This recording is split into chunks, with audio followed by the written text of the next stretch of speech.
so looking forward to talking to everybody about this. I say, I think it's time that we get into it, Max. Are you ready, dude? Am I ready? Let me get my Kleenex.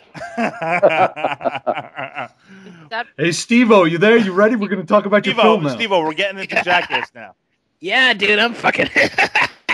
yeah, dude, I'm fucking ready. Fucking the counselor's here. Fucking Jenna Payne.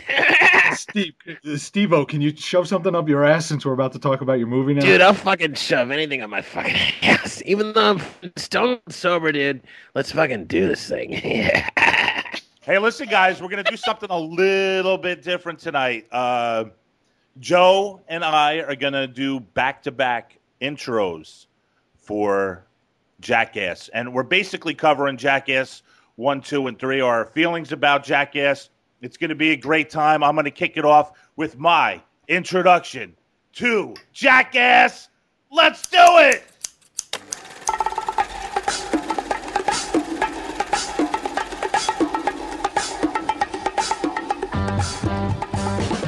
If it wasn't for bad luck, this guy would have no luck at all. But he's got his chin up, and he's ready to knock your socks off. Get ready, friends. It's Tom. Could you lend a brother a hand? Detlov.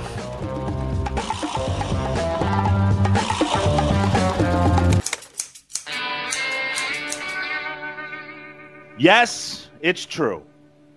On the previous episode of the Cutting Room Movie Podcast, I assigned Max 2 films that didn't seem to work well with his precious Halloween season mood. He was hesitant. He was a bit worried that the show may move into a direction that perhaps wouldn't fit into his dark soul. Max, being the warrior that he is, gave it a try and came out completely satisfied and moved by his screenings of Ordinary People and The Squid and the Whale. I felt a sense of accomplishment. I felt that I grew a bit closer to my West Coast pal. Boy, I wasn't even in the front door yet. But here I am. But here I am. About the back? Here Wait a minute now. Wait a second. What? But here I am, right outside of his posh LA condo, ready to ring that bell. I have a little story for him called What I Watched During My Thanksgiving Holiday Season. Nothing better. Nothing better to watch for the holidays. This is an extraordinary tale. A tale of fear. A tale of the unknown. A tale of how a 30-year-old man developed a man crush on Bam Margera while eating turkey and cranberry sauce.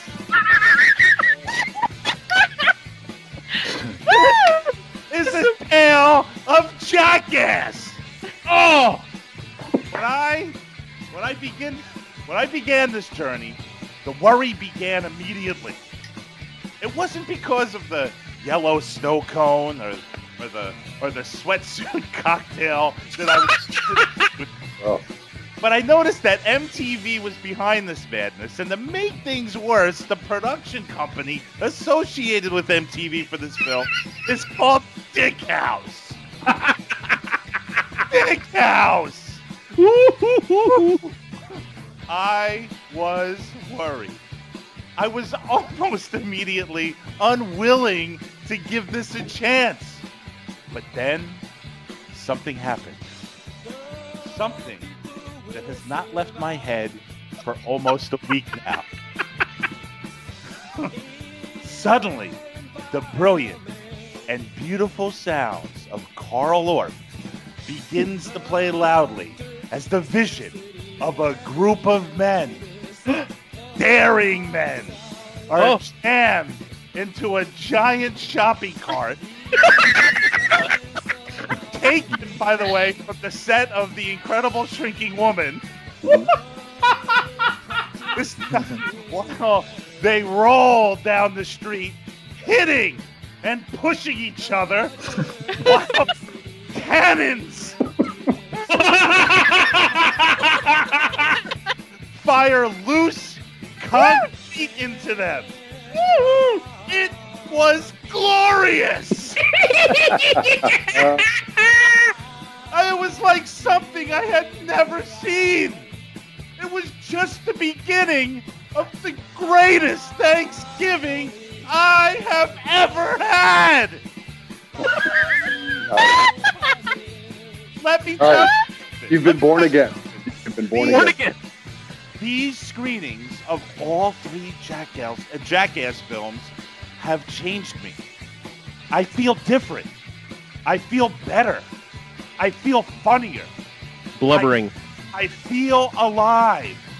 I feel like I can drink Joe Christiana's urine out of Jenna Payne's bra while Max farts directly into my face.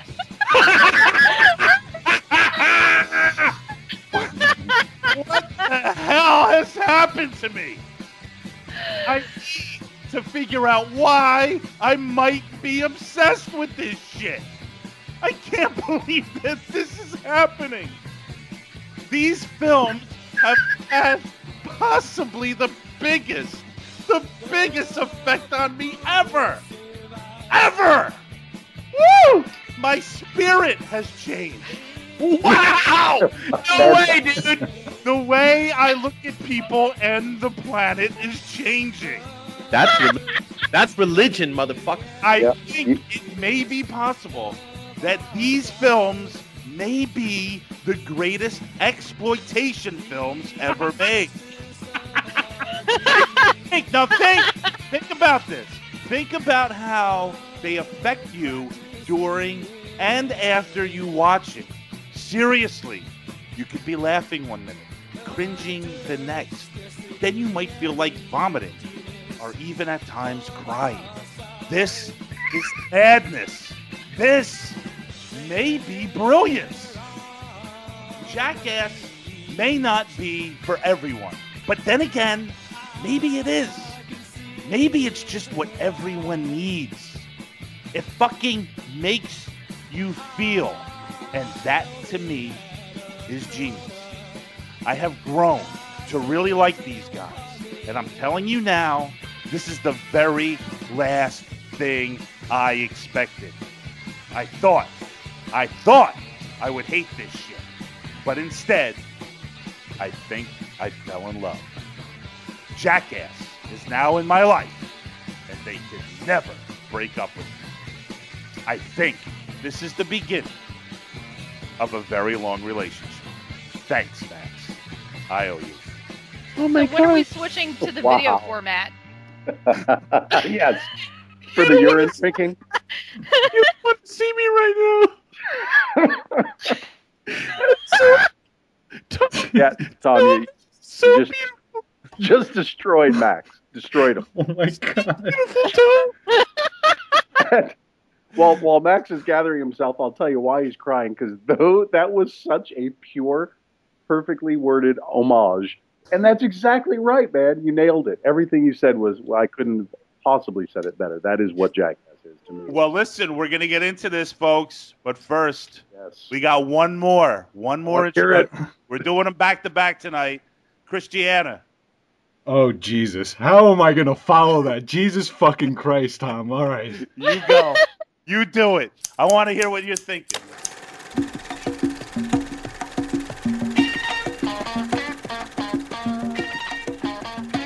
He writes novels and screenplays while eating chicken sandwiches and wearing giant man necklaces.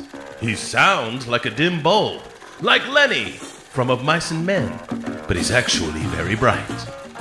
Lock and load for the smartest Joe on the show, Joseph Christiana.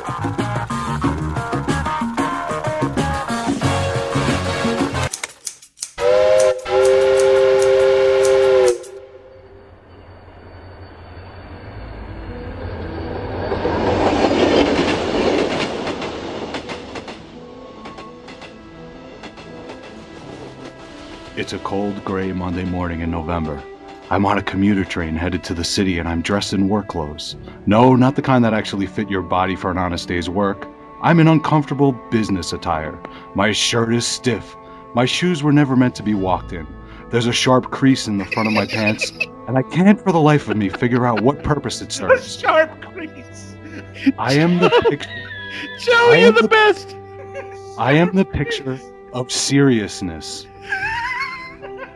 And of all the unlikely things running through my mind right now are a bunch of jackasses.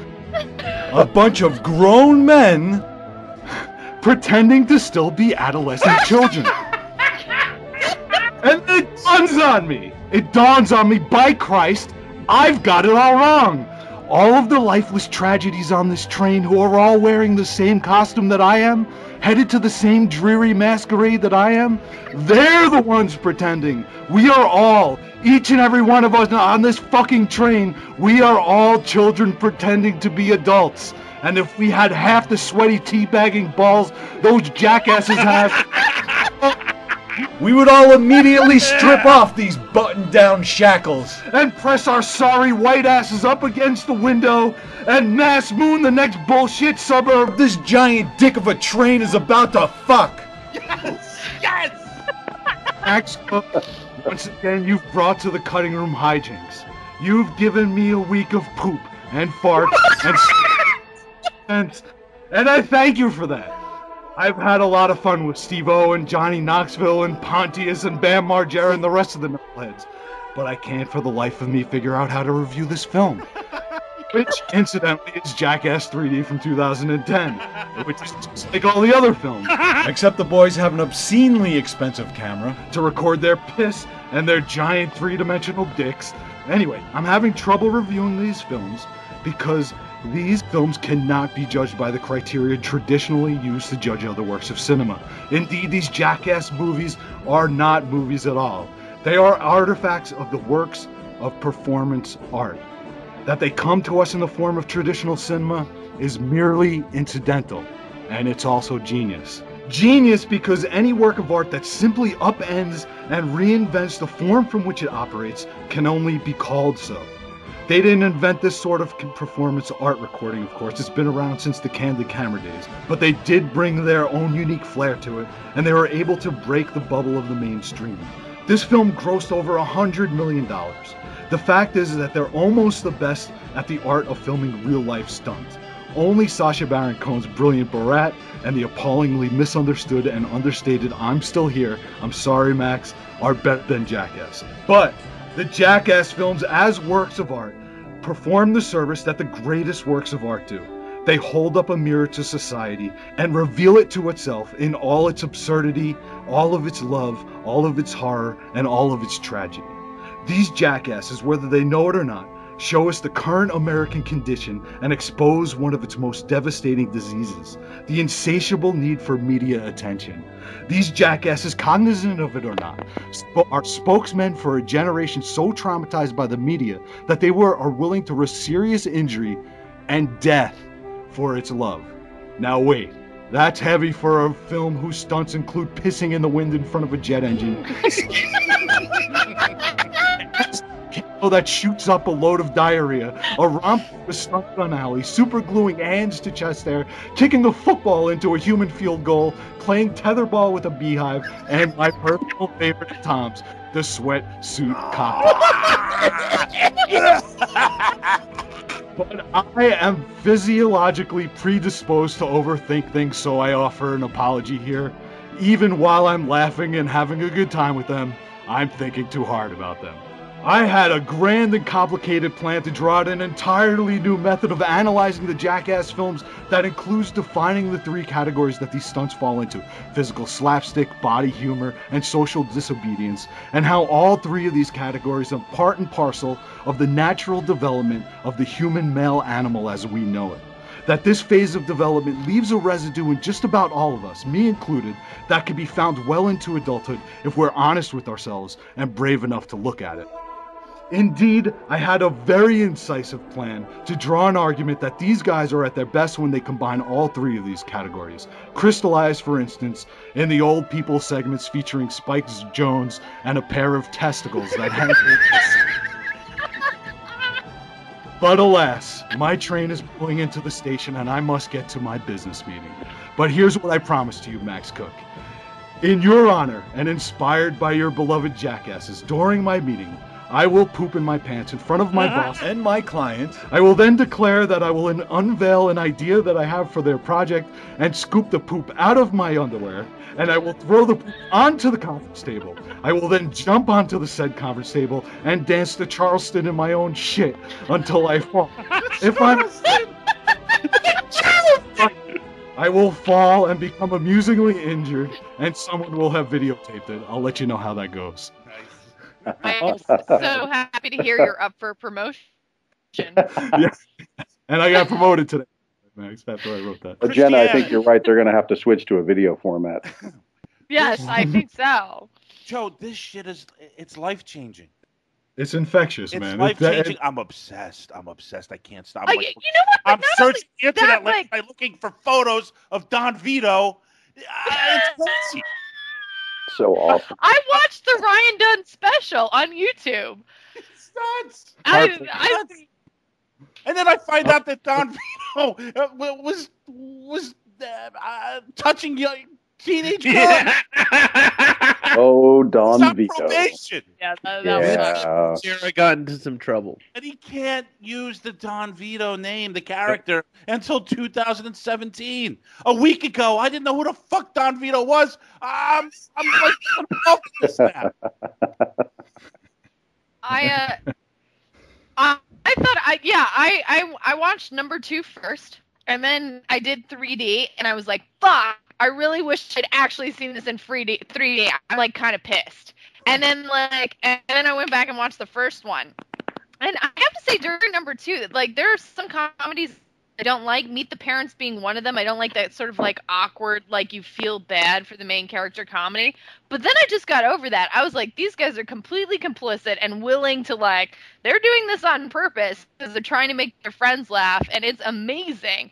Also, I think the musical number, I don't really like musicals, but the musical number at the end of number 2 was bananas and beautiful. It is.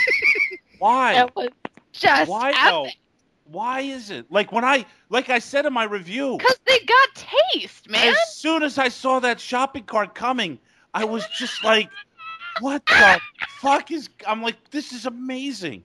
And then I didn't even know these guys. Understand this, that when I'm watching that shopping cart, I don't know who any of these guys' names are. I have no idea. And I'm just watching these animals in this cart. Somebody hits somebody immediately in the back of the head from behind. That guy turns around. Bam Margera, yeah, then he punches the guy in the nuts. You know, there's a midget hanging from the side of the shopping cart. Oh my god! I'm like, what the hell is going on? And then over the course of the next week, I'm involved in all of their lives, all of their trials and tribulations, whether it's on Jackass or off of Jackass. I'm sucked in to their lives, to their families. Joe, man, I didn't see this coming. I didn't. No, well, you never watched any of this stuff before. I have. I have seen the first 2 of them, and this was the first time I saw the 3D one.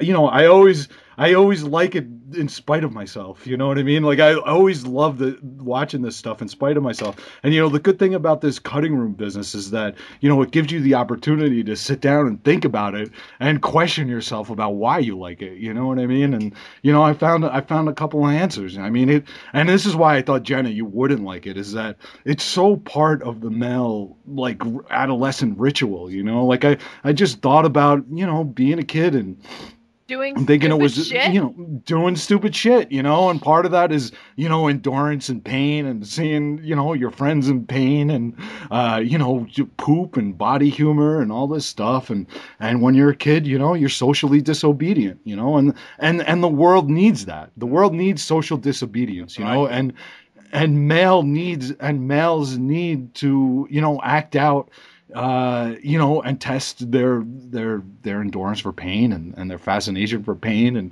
and explore it, you know, and that's what this stuff is about. And the fact is that slapstick has always worked, you know, it's always been something that has worked. What's different about it is that it's real here, you know, and it's still funny. I mean, that's a reflection of the society from which where it came from. But I mean, it's still funny as hell. I mean, these guys they're a bunch of jackasses, just the same way the Three Stooges were. Yeah, and they're equally as lovable. Exactly. I think maybe even more so. This definitely like reaches me on a deeper level than the Stooges do, by and large. Perhaps because I've seen a lot of that redone and I saw that later. Like, it's not like I saw the Three Stooges or Buster Keaton or anything like that when I was a kid, so I don't have like a deep love for that. But god damn, I loved Bugs Bunny, and Johnny Knoxville does too. Like, it's what was it? I was watching some kind of behind the scenes, and one of the EPs was like, Johnny Knoxville's biggest influences are like Bugs Bunny, Tom and Jerry, and to some extent the Three Stooges, but what he doesn't realize is that they're not real. Right. Well, he's taken it to the next level. I mean, and you know what? You're right. Knoxville, if any of them, he understands slapstick. Right. He understands comedy. Like before a bull's gonna hit him, his hands shake and stuff. Like like he knows how to play it. You know what I mean? Like he knows how to play all this to the camera, and that really carries a lot. I think, And he's telegenic. He's telegenic and charismatic, and he holds everything together. Yeah, he's in charge. I get the feeling that Max and Adam have been a part of this stuff probably since it's been on MTV, and they probably know a bit about the history. I know Adam said before he was reading a book before he came on the air today. Adam, Knoxville's obviously the number one guy here, but how did he? Do you know how he gathered these maniacs together? Oh, absolutely. And Max, you probably even know more of the details. Please, the both of you, tell us how this shit began. Knox, I'm really curious. Knox was. They're all skateboarders. In fact, Max, what you said this morning actually was that Johnny Knoxville really was a journalist, and it's really kind of how it started with Big Brother magazine. Oh, which is that a skateboarding mag? So they're all skateboarders in a sense. Listen, you all need to slow down because I still haven't recovered from those first two reviews. You guys are jibber jabbering and moving on like it's not. And I am an absolute disaster. Serious. He's serious, Adam. Well, listen, I know he's serious, and because both of those reviews were absolutely on the money, and it's all the reasons that we love them and identified with them so early, and it's Tom, you've been with them a week, we've been with them like 11 years at this point, and it's true. You get to know them so well, and you follow their lives, and there's so many different tangential offshoots, and it's all consuming. And you guys nailed it. And Max, we love those guys. We love the Jackass gang. We call them our boys, and they're our go-to guys. And so I think Max is reacting to that. Absolutely. You reviewed the films beautifully. Let me tell you something. Johnny Knoxville came to L.A. This is a charismatic Southern kid from Knoxville, Kentucky. And the problem is he got out here and he failed as an actor. And he still continues to fail as an actor. We'll see how that stands with the Dukes of Hazzard was a testament to the craft of acting. Exactly. What was the other one he did too where he pretends he has Down syndrome? The Ringer, which is actually his best cinematic performance, I think, as far as a movie. I would agree. Yeah, it's a good. It's a sweet film. I think it's funny. I think he's good in it. It has heart. Yeah. Yes. So he met a friend named Preston Lacey, who is our big fat friend who's hooked up with He-Man. Now, Preston and Knoxville hit it off beautifully, and they were really the gestation of the relationship. Okay, so Knoxville says, "You know what? I'm not cutting it as an actor," and he moves back to Knoxville, Tennessee, rather.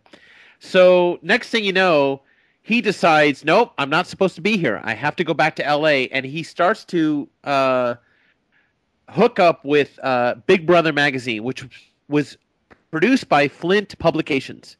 Larry Flint produced Big Brother magazine, which was a skateboarding magazine. Correct, Jenna. All those fuckers have a skateboard history. Skateboarding is, I've discovered, an art form, which I never knew until... Has nobody else ever skateboarded here? I've never I skateboarded. don't know.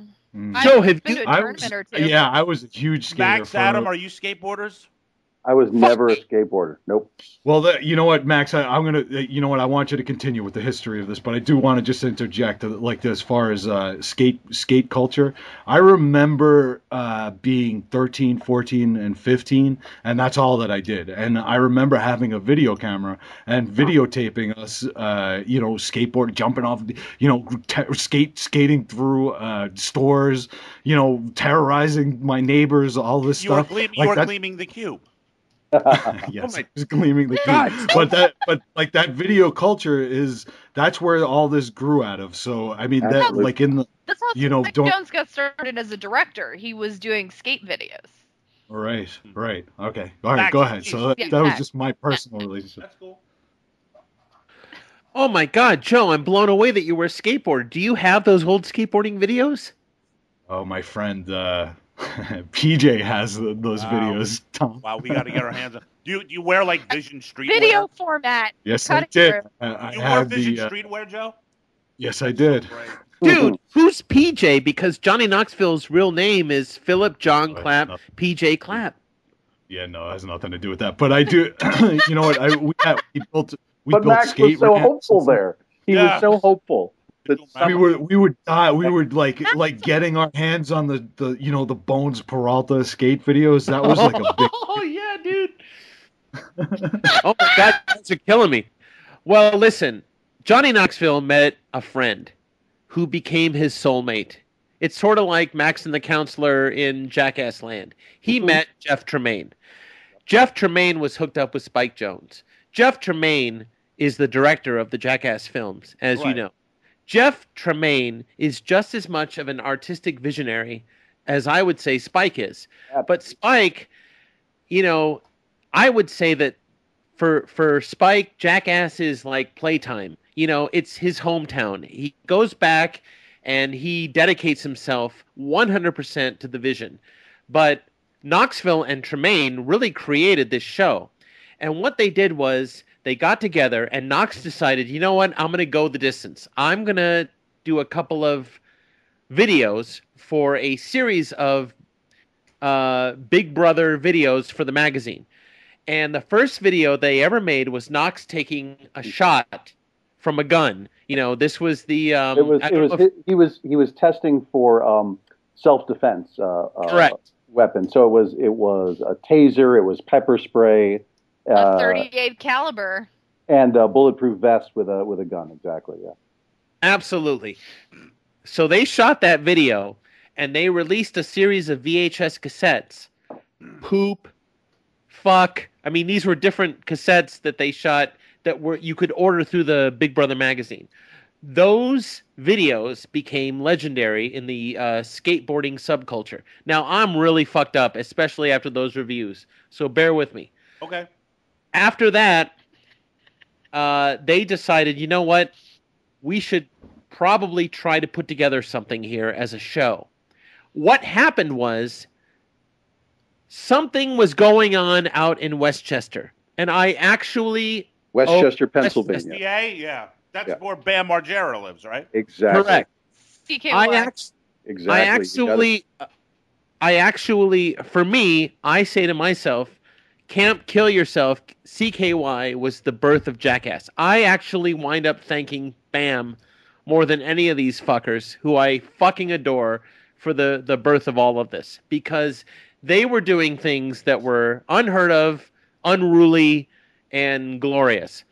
Yeah, but Steve-O was doing that stuff too at the same time. He's the trained he went clown. to... Well, he was a clown, but he was also a skater, and he was jumping off those buildings all at the same time and submitting all that stuff to that same magazine. That's to right. Big Brother. That's right. Yeah. Correct, but We all really love these movies because we I know. all spent the past 3 days on Wikipedia. you guys kill it. We get to Steve-O. That's the Florida sect. Steve-O, I mean, they went... You have to understand that once they hooked up with Margera in Westchester and they grabbed Dunn and Bam and Brandon DiCamillo, So and this they is had Preston Lacey, Knoxville. They grabbed Margera That's and Ryan Dunn. Yeah, that's West Pretty much Coast. Okay? exactly. We haven't even gotten to the Northwest. The Northwest. So they went down to Florida and they got Steve-O, who was a certified clown for Ringling Brothers Barnum and Bailey Circus, okay? Right. And Steve-O was doing his thing. Now we're putting together something which by the way, his thing at the time was blowing a giant fireball out of his mouth with alcohol as he did a backflip. Right. These were the videos he was submitting, and he actually burnt half of his face off. Right. He was also doing a lot of jumping off of buildings into pools, right? Mm-hmm. Totally gnarly shit, right? So now you've got the Westchester sect, you've got Florida happening. Now we're going to head on up to the Northwest, the Pacific Northwest, and Dave Englund was a snowboarder, and Aaron McGeehee, okay, was a skateboarder. Those fuckers were sending in videos. Now we're putting together the whole team, and it covers the whole U.S., which is beautiful. What about Chris Pontius? Where is he from? Party Boys is he from Sayreville, New Jersey? One of these guys. No, one of these guys is from Sayreville. Somebody told me that. I don't know. What? Which guy? I heard one of these guys is from New Jersey. I don't know. Well, Pontius. Facts, Tom. Listen, Pontius was an accident because Pontius was the only guy that had a truck. Okay, he had a Toyota. What do you call it, Adam? The hatchback. Brett drives one. I don't remember what car Pontius. Well, Party Boy had that equipment. Okay, he had the truck and the equipment. So those fuckers hooked up with him, and they didn't even know that he was a porn star. Let me tell you something. Cosmos exploded. Well, here, let me just interject something real quick in your little account of the history of this. The arrow was invented in different parts of the world roughly at the same time. Like the arrow that you shoot from the bow and arrow. It's like a natural progression of humanity. So what happened with the Jackass is the same thing that happened with the bow and arrow. Archaeologists dig up these arrows, they all put them together. There's no way that they could have been communicating with one another to build these arrows, and that's exactly what's going on with this Jackass stuff. The video camera comes into play, and all of a sudden you have these kids with these video cameras. Their parents home, their parents buy these home movie cameras for to videotape Christmas, and then they get put away in shelves or in closets, and then you get these knuckleheads skateboarders, and they pull out these video cameras, and they're filming each other, doing gnarly, to use the LA term, gnarly shit with their skateboarders, and you had a bunch of people like the Indians who invented the arrow in different parts of the world. These guys are all doing the same shit roughly at the same time. Mm-hmm. Go ahead. Oh, you fucking nailed it, man! And then fucking history was made. There you go. Jackass was made. MTV airs this stuff, right? I mean, this is where it comes from. MTV, they get a deal with MTV, and Jackass is born. That's right. Jackass is born into the world, and things change. MTV was a little shaky at first because I don't think they were quite ready for the things that Tremaine and Knoxville were doing, and so there was thrown down at the beginning, but clearly they worked it out. Yeah, of course. I mean, it doesn't take long before you have spin-offs, Viva La Bam, so on, Wild Boys, so on and so forth. I mean, obviously, MTV they picked this ball up and they ran with it, man. So how long did it run on MTV, Max? 3 seasons. 3 seasons on MTV, yeah. Before the first movie, is that how it worked? No, like once they did I don't. Max, what is it? I thought they had. Didn't the movie come out after the first season? Yeah, the first movie did. It was actually a gamble, the movie, but Paramount took a chance and they said, here's $5 million. Go be the beautiful maniacs that you are, and let's see what happens. Wow. Paramount had no idea that they were going to be making investing rather, in a great work of art that would change the face of reality cinema, I guess, because, a lot of people disdain reality television. I personally have a relationship to it because I really love truth, and, I've never been one of those guys who thinks that the Jackass fellas are faking it. I mean, maybe they're trying to. But I think Jackass is way different from regular reality TV. I think there's no comparison. Oh, totally. Okay. But you've got so many charismatic dudes. I've never seen a group. Yeah, I've never seen a group of stars brought together like this. Not even in It's a Mad, Mad, Mad, Mad, Mad World. Like, I've never seen a group of stars Or like the together Cannonball Run. Thank you. I've never seen a group of sincere stars. I think these guys have charisma to burn. I think they have humor to burn. And what's so beautiful is we're not laughing. I mean, we're laughing at the stunts. We're laughing at the crazy antics. But I seriously think we're laughing at the Brotherhood. And what's so beautiful about Jackass for me is I never had that excitement about the Super Bowl or the excitement about the big game. And what it gave me was a true male cathartic sports experience. Because if you notice, guys like Matt Hoffman, BMX biker extraordinaire, Travis Pastrana, BMX biker, Tony Hawk, skateboarder I didn't understand skate culture. I didn't understand extreme sports. Now I have that. I have sports. I have screaming at the television. Yeah, I mean, there's that bond and camaraderie that you get when you play team sports. That if you were deprived of that, Max, for one reason or the other, that's definitely what's going on here. I mean, this is, a lot of what these guys are doing is locker room humor.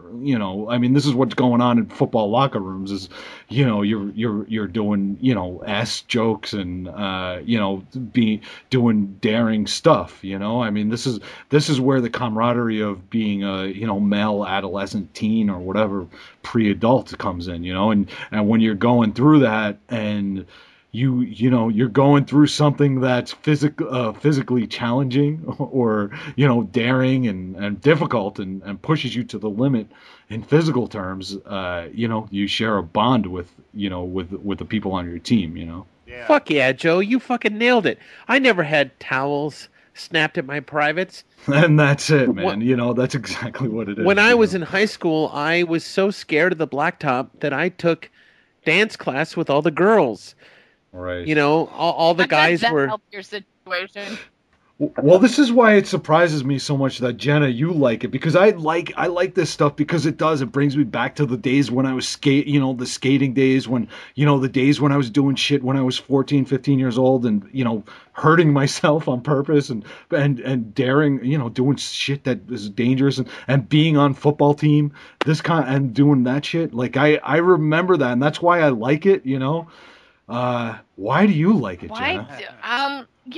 I've seen a couple skits, and some of them are funny, and some of them are not. Like as I said earlier, like the sort of comedies where it's like the main character, it's a script though, right? And the main character just gets beaten the shit out of. Normally make me feel a little uncomfortable. Mm-hmm. But this, I just finally gave in, and I just fucking loved it. It's a bunch of friends just having a great time together and sort of like pushing each other to the limit. Now, obviously, like you watch some of this stuff and you read some of the behind the scenes stuff, like Ryan Dunn almost died after the second movie. Like, it's just like all of this shit is kind of really dangerous. But while you're watching it, like, they're just having a great time with each other. And like they also they'll like turn down stunts if it's like not appropriate or stuff like that. But I mean, like, Ryan Dunn sticks a toy car up his ass and goes for an X-ray. And it's like, I was partying with some frat boys last night. I don't know what happened. It's just amazing. Yeah, there's an obvious, there's a beautiful camaraderie between all of these guys. I mean, not just with doing the stunts, but... Are you popping pumpkin seeds, Tom? I am. Jesus. Listen, pumpkin seeds are good. I just quit smoking, so. I know, but you're popping pumpkin seeds while you're while he's talking on the freaking podcast. Tom, in the spirit of Jackass, can you shove like 600 of them into your mouth? And this is the pumpkin seed overkill. Tom, I'm sorry. You're right. That was rude. Tom. You're saying beautiful things, but you're popping pumpkin seeds, and so the emotion of what you're saying is lost. He's an actor. He knows. No, there's a beautiful camaraderie. Obviously, with all of these men. You And still have fucking pumpkin seeds in your mouth. It's beautiful Have a glass of water. Listen, Well, I'll it's tell. gone. My water's gone. I drank it all. it's beautiful camaraderie. Well, my mouth is all salty now. Well, stop with the salty mouth. Well, I'll tell you, Jenna. My wife, I bring her in every once in a while. Every time, the first 2 times I watched Max, these I films, just lost My wife control also here. loves I was saying something now. Joe's Just take yourself, Tom. well, Tom, I don't know what you're up to over there. I don't know. You're I got snorting salty mouth. Pumpkin seeds and shit. They gave me dirt. Go ahead, Yeah. Tom. Pumpkin Say seeds are more important than the podcast. go on. I'm getting a salty mouth. All right, just to finish the train of thought that we were No, on tell me previously. about your wife. Okay, so my wife does not like this stuff. She doesn't. She gets very concerned about them, and I think it's because she's a mom now, so she has like this motherly protection thing. And when she sees them doing stuff that potentially can hurt them, she gets very concerned and she can't take it. She can't watch Your it. wife would chew out April Margera in real life, wouldn't she? Yes, she would. She gets really pissed off. Like, you don't feel any of that, Jenna? Like any No, I don't like children. Yeah, so that's the thing. And you know what? She gets so pissed off, like she wants to yell at them. Like almost like as if it was my son doing that. Susie, You know what Susie wouldn't like ape. Well, I just asked him. See, your salty mouth fucking took you away from the conversation. I just asked about that. The answer is no. She'd probably chew out April. Oh, April. Okay. Yeah. No. Yeah, she does like the old people stuff and like the social kind of hijinks that they do. Like, she does like that. She can deal with that stuff.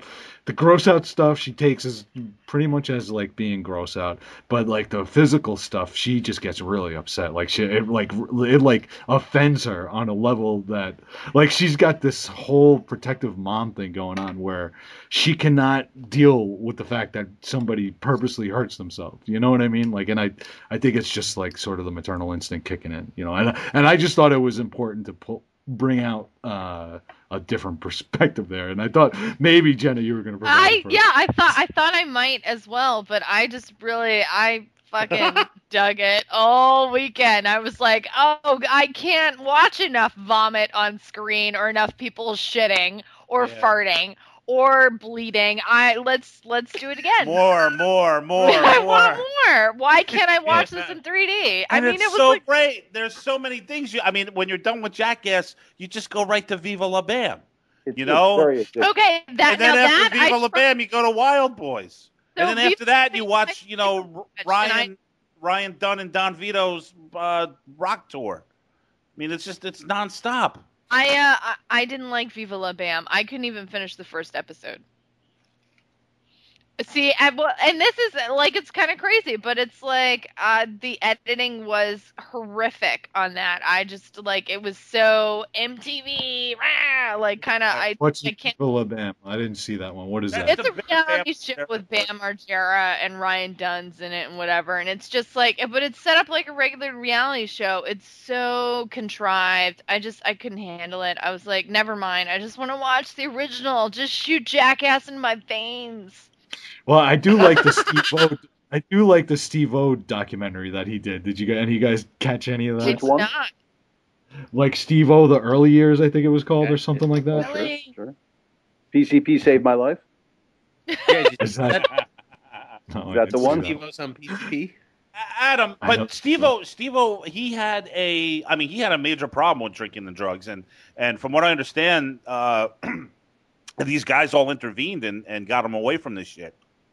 Yeah, Well, I guess no, things got pretty bad for Steve-O, and the epitome of that, I think, was when they did the 24-hour MTV takeover, where the whole Jackass gang came in and just took over MTV Studios for 24 full hours, and Steve-O was absolutely a train wreck and unwatchable, and it was shortly thereafter that the guys, Knox is a part of it, absolutely sat him down and told him basically intervention, and got the guy some help. Well, is Knoxville a parter? Does he party? I don't From get what the I sense of it. understand, Max, he you does. more than I would, but I don't get the sense he's any. I know he's a drinker. Yeah, he Yeah. has a few drinks, but I mean, a couple of these guys obviously have like the party. I mean, obviously Margera does. Obviously Steve-O had his problems, and then the big elephant in the room here is Ryan Dunn and what happened to him. I mean, as fans, Adam, tell me. I mean, we got to talk about it. Let's just talk about it Oh now. no, Max, are you crying again? Well, we're gonna go with Adam first. Adam, you tell me how you're feeling when this news Well, yeah, gets to you. that was devastating because for at so many different levels. Obviously, a senseless death and one that was completely preventable, and it's sort of ended really all things Jackass. I don't know that there's another movie, and they had Paramount had just greenlit Jackass all the way through Jackass #7, and They were going to do 7. fully committed. And after that, I just don't think you can move on from that. And that was, I think, the hardest part. It's the grief of the loss mixed with the anger of that it was senseless and unnecessary, and in a way has taken something from us bigger than himself. It's just this whole everything we've been talking about. It's it kind of had its 10-year run, and there'll always be these various new incarnations of it, but. So much of the spirit of it all went with Ryan. Adam, as a huge fan of this, they shouldn't continue on without him. I don't. They could, but I think even if he's not a physical presence on screen, it just can't be the same. There's such a synergy with those guys, and it was like a package deal. And even though some of these shows worked, or to varying degrees as spin-offs, when you bring the guys together, if you're going to do Jackass, #4, and Ryan's not there, that I don't think that's I think that's just a heavy cloud that's not going to be able to break through. Max, I don't see it happening. Max, can they continue? Would you like to see them continue? What are your feelings about Ryan Dunn and the loss?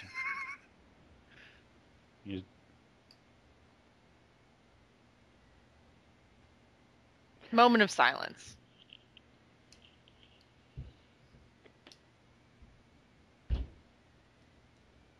Max, don't punch through the wall over there.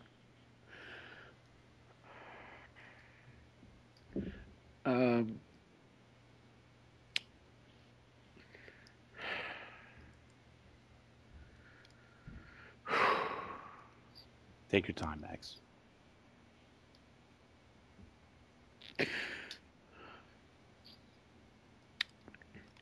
All right. Well, I actually wound up connecting with these dudes when they had Jackass World, and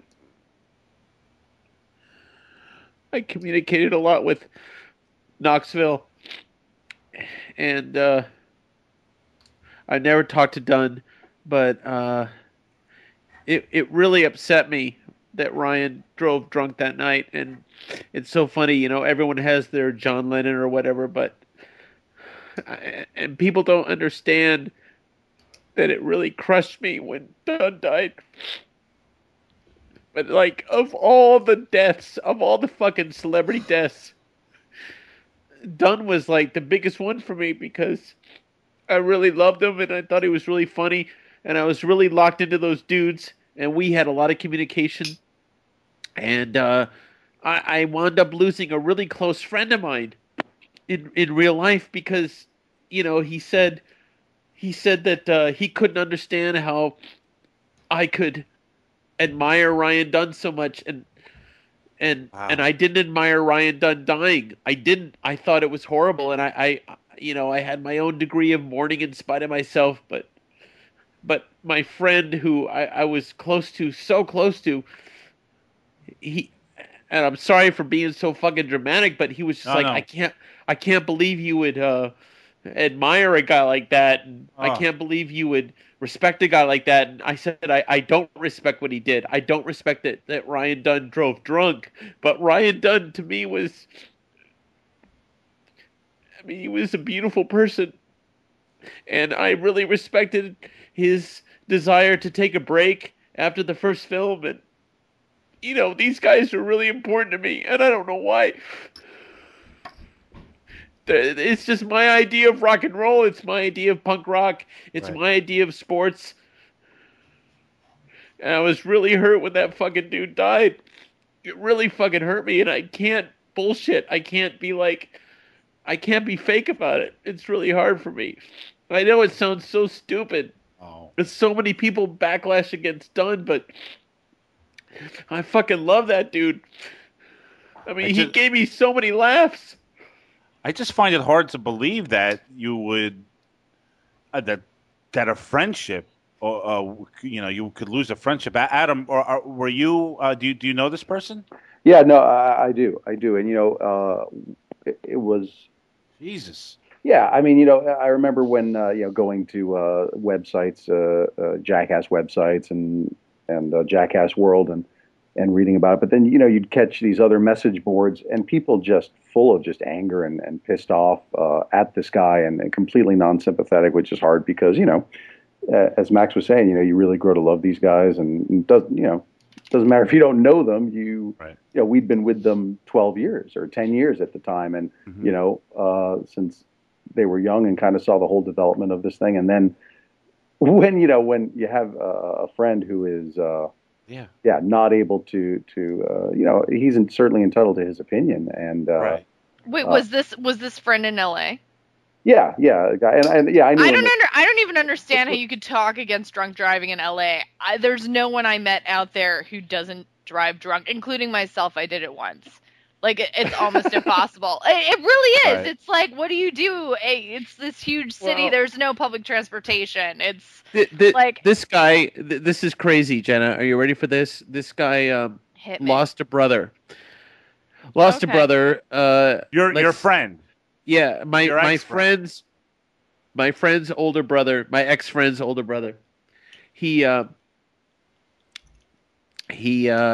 pulled over with his friend in the 80s or whatever, or late 90s. I don't know when it was, but he pulled over on the freeway, got out of the car because he had a flat tire, and he was going to change the tire, and he got hit by a drunk driver, and as a result, that's intense.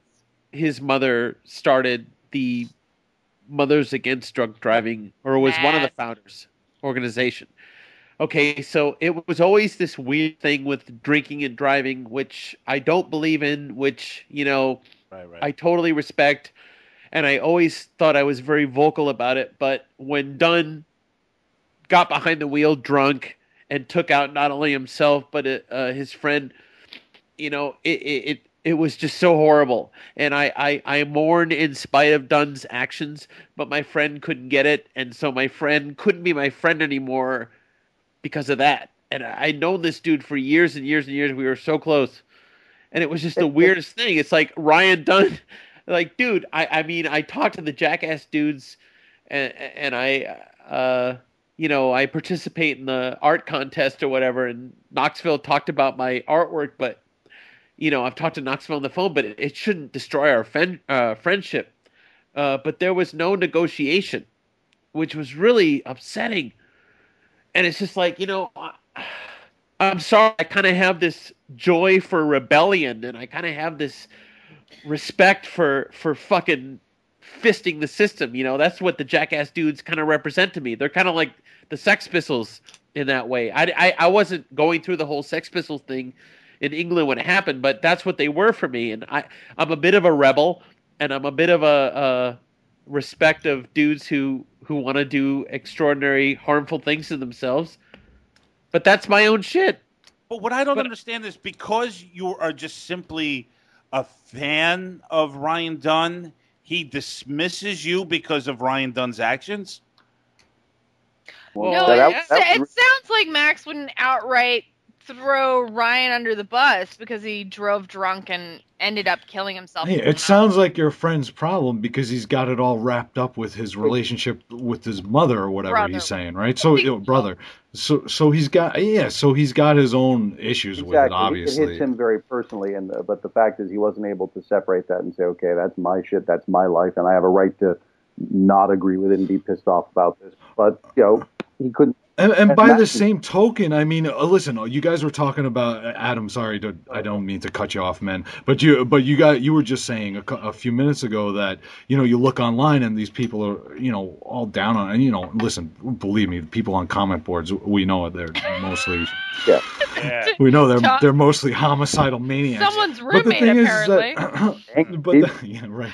But then listen, I mean, why can't you feel a sense of loss and tragedy when somebody dies, even while feeling that their actions were reprehensible and can't be condoned? I don't understand why that's such a contradiction. Just because somebody makes a mistake and does something stupid doesn't mean that they deserve to die. I don't understand why people are so fucking stupid.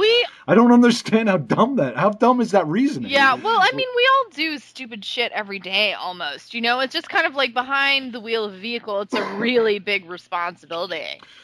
Listen, just because you're an idiot doesn't mean you deserve to die. People who deserve to die are people who are like politicians who start wars and friggin', those like Dick people Cheney. deserve to die. Kill him! When somebody, Kill them all! this dude did something really dumb and really stupid, but that doesn't mean he deserves to die. And why does it got to be black and white? Why can't you I agree. mourn a loss and still think that somebody made a mistake? Well, and it's not even like this. It's not even like this is Steve-O we're talking about who had the big problem. Like, this guy had a couple drinks at the bar. He probably thought he was fine, and then he fucked up. Dude, I've seen this guy pound a half a bottle of tequila on stage. Ryan Dunn. Yeah, he did I've something. seen him. He also had a notorious reputation for being a horrible driver. I think he was probably out of control. Horrible driver. And what doesn't, and and what's difficult, and this is a horrible driver. The counselor. Oh, yes. And I could never understand how these guys are obviously being paid well, and they make so much money. Why aren't they just paying someone to fucking drive them around all night? But I heard he actually drove race cars. Like, he was like actually into that. Like, he's not a horrible driver. He loves to drive fast. And I also like to drive fast, so I know what he's talking about. My best experience was like driving through the mountains of Nevada at like 100 miles an hour, and someone was passing my sister's fucking Nissan. I was like, this is the best. I was sober though. Bad time. So Kidding. That was a joke. The question here, and the same question I asked Adam, because you guys are the biggest fan. You've been with these guys for a long time. I mean, how do you feel about them moving on? If they decide to move on without Ryan Dunn, I mean, how do you feel about that? I mean, obviously you're going to be there. I get if they all were that. to make another Jackass movie, yeah. Yes. We'd probably see it twice on opening day. Yeah, Max, you're behind it 100%. Yeah, I mean, that would be amazing. I can't turn those boys down, but I don't think it's going to happen. But, Counselor, you have to tell the story about... you have to tell the story about how we saw the first Jackass film, how we even discovered these motherfuckers. It's pretty good. Yeah, all three of the Jackass movies have been basically epic events for Max and the Counselor here. The first one was... it was, 2001? Is that when that one came out? Yeah, dude. So I think it was sort of a belated birthday present. I had planned to take Max on a sort of surprise weekend. He knew I was taking him somewhere for a weekend. He didn't know where. He didn't know what the plan was. And, the funny thing is Jackass was not a part of that plan per se. It was an option along the way. But he knew nothing. So the idea was I was taking him out to Vegas on a road trip, weekend in Vegas, recreate a little of the debauchery, that Duke and Dr. Raoul Duke and Dr. Gonzo created in Fear and Loathing in Las Vegas, and take him to see Don Rickles perform live at the old Stardust Hotel before they took it down. That's awesome. So that was the plan, and I was trying to find some activities to fill the weekend, and I figured, well, of course, we'll catch a movie while we're out there. And it was more one of those things, okay, there's basically 2 movie theaters in town. We got to find something that's appropriate, that's at the right time. And there were a few choices. I wish I could remember what the other choices were. Oh. But and the thing is that, and Max, correct me if I'm wrong on this, but I know I didn't. I don't think either one of us really watched that first year of Jackass. I had never seen a frame of the Jackass show. I knew nothing about it. I just knew I wanted to see the film.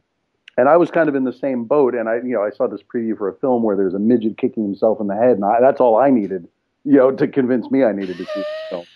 Regardless of what it was about. So, we picked the movie, but I had big plans for the Rickles show. I wanted to go old school. It was at the Stardust, so I had Max bring his best suit along, and so we got in suits, and I had timed it out now that we were going to go out, see Jackass, and then go straight to see Rickles. So we walk into the New Orleans hotel, walk up through the bowling alley where you have to walk through to get to the movie theater. We're wearing full suits, and the Jackass experience begins. Of course, the drinking had started early on, so we were already very, very well lubricated for this. And the lights go down, and Tom, as you described in your review, dark theater, the opening strains of Carmina Burana. And we're sitting there and just instantly I didn't know what to do with myself. I'd never seen anything like I felt, dude. I can only imagine what it's like sitting in a movie theater wearing suits. We're wearing probably with sharp creases. And the creases were sharp, let me tell you. And of course we brought plenty of alcohol into the theater with us and filled our cups with alcohol.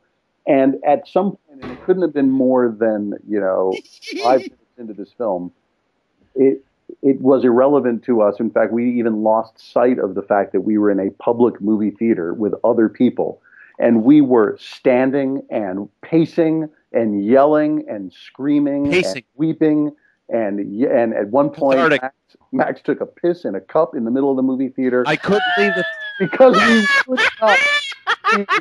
I pissed in a cup, crying.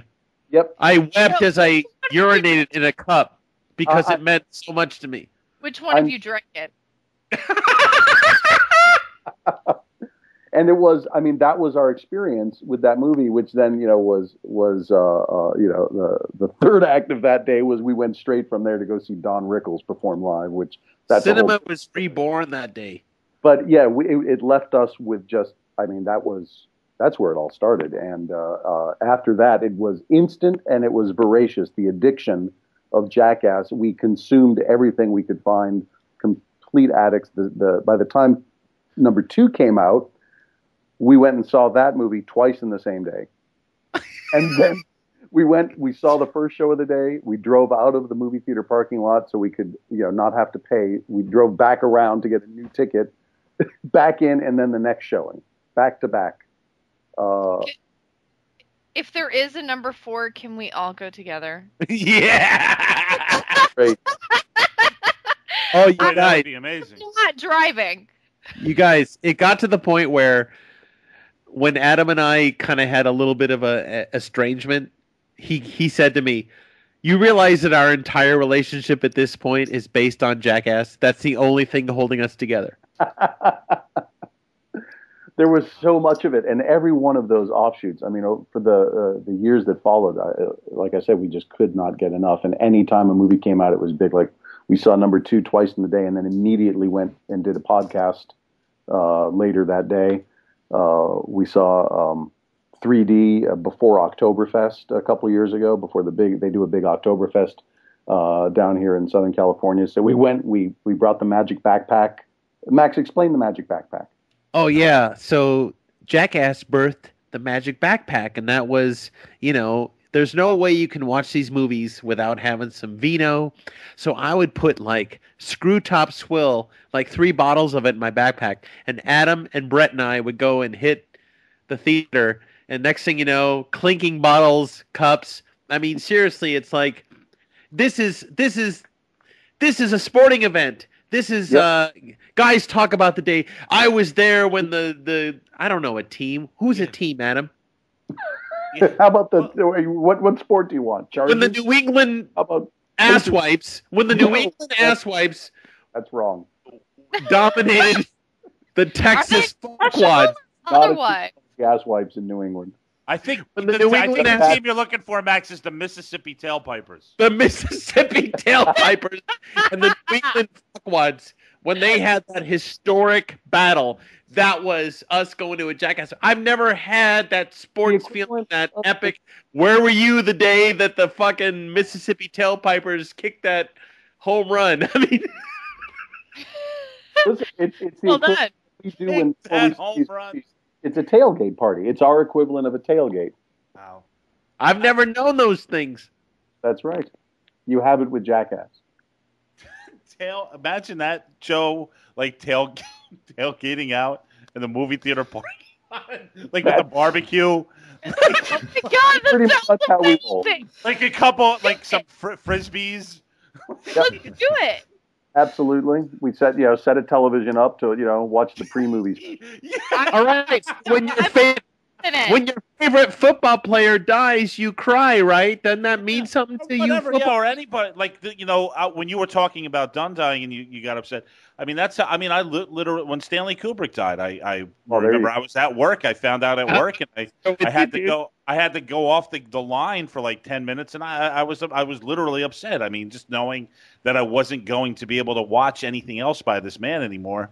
It's that's the thing, Tom, and that like I was alluding to this earlier. It's almost I feel almost selfish saying it, but I'm mad when like Kubrick is dead or Dunn is dead, because I don't get any more of their stuff. Like it's more than these people are gone. Their work is over. There is no more new material from them, and that's that's rough because it's so good. It's so much. I want more. You want to know, you want to keep seeing what's going on in their minds, and unfortunately, the body dies, and that's it.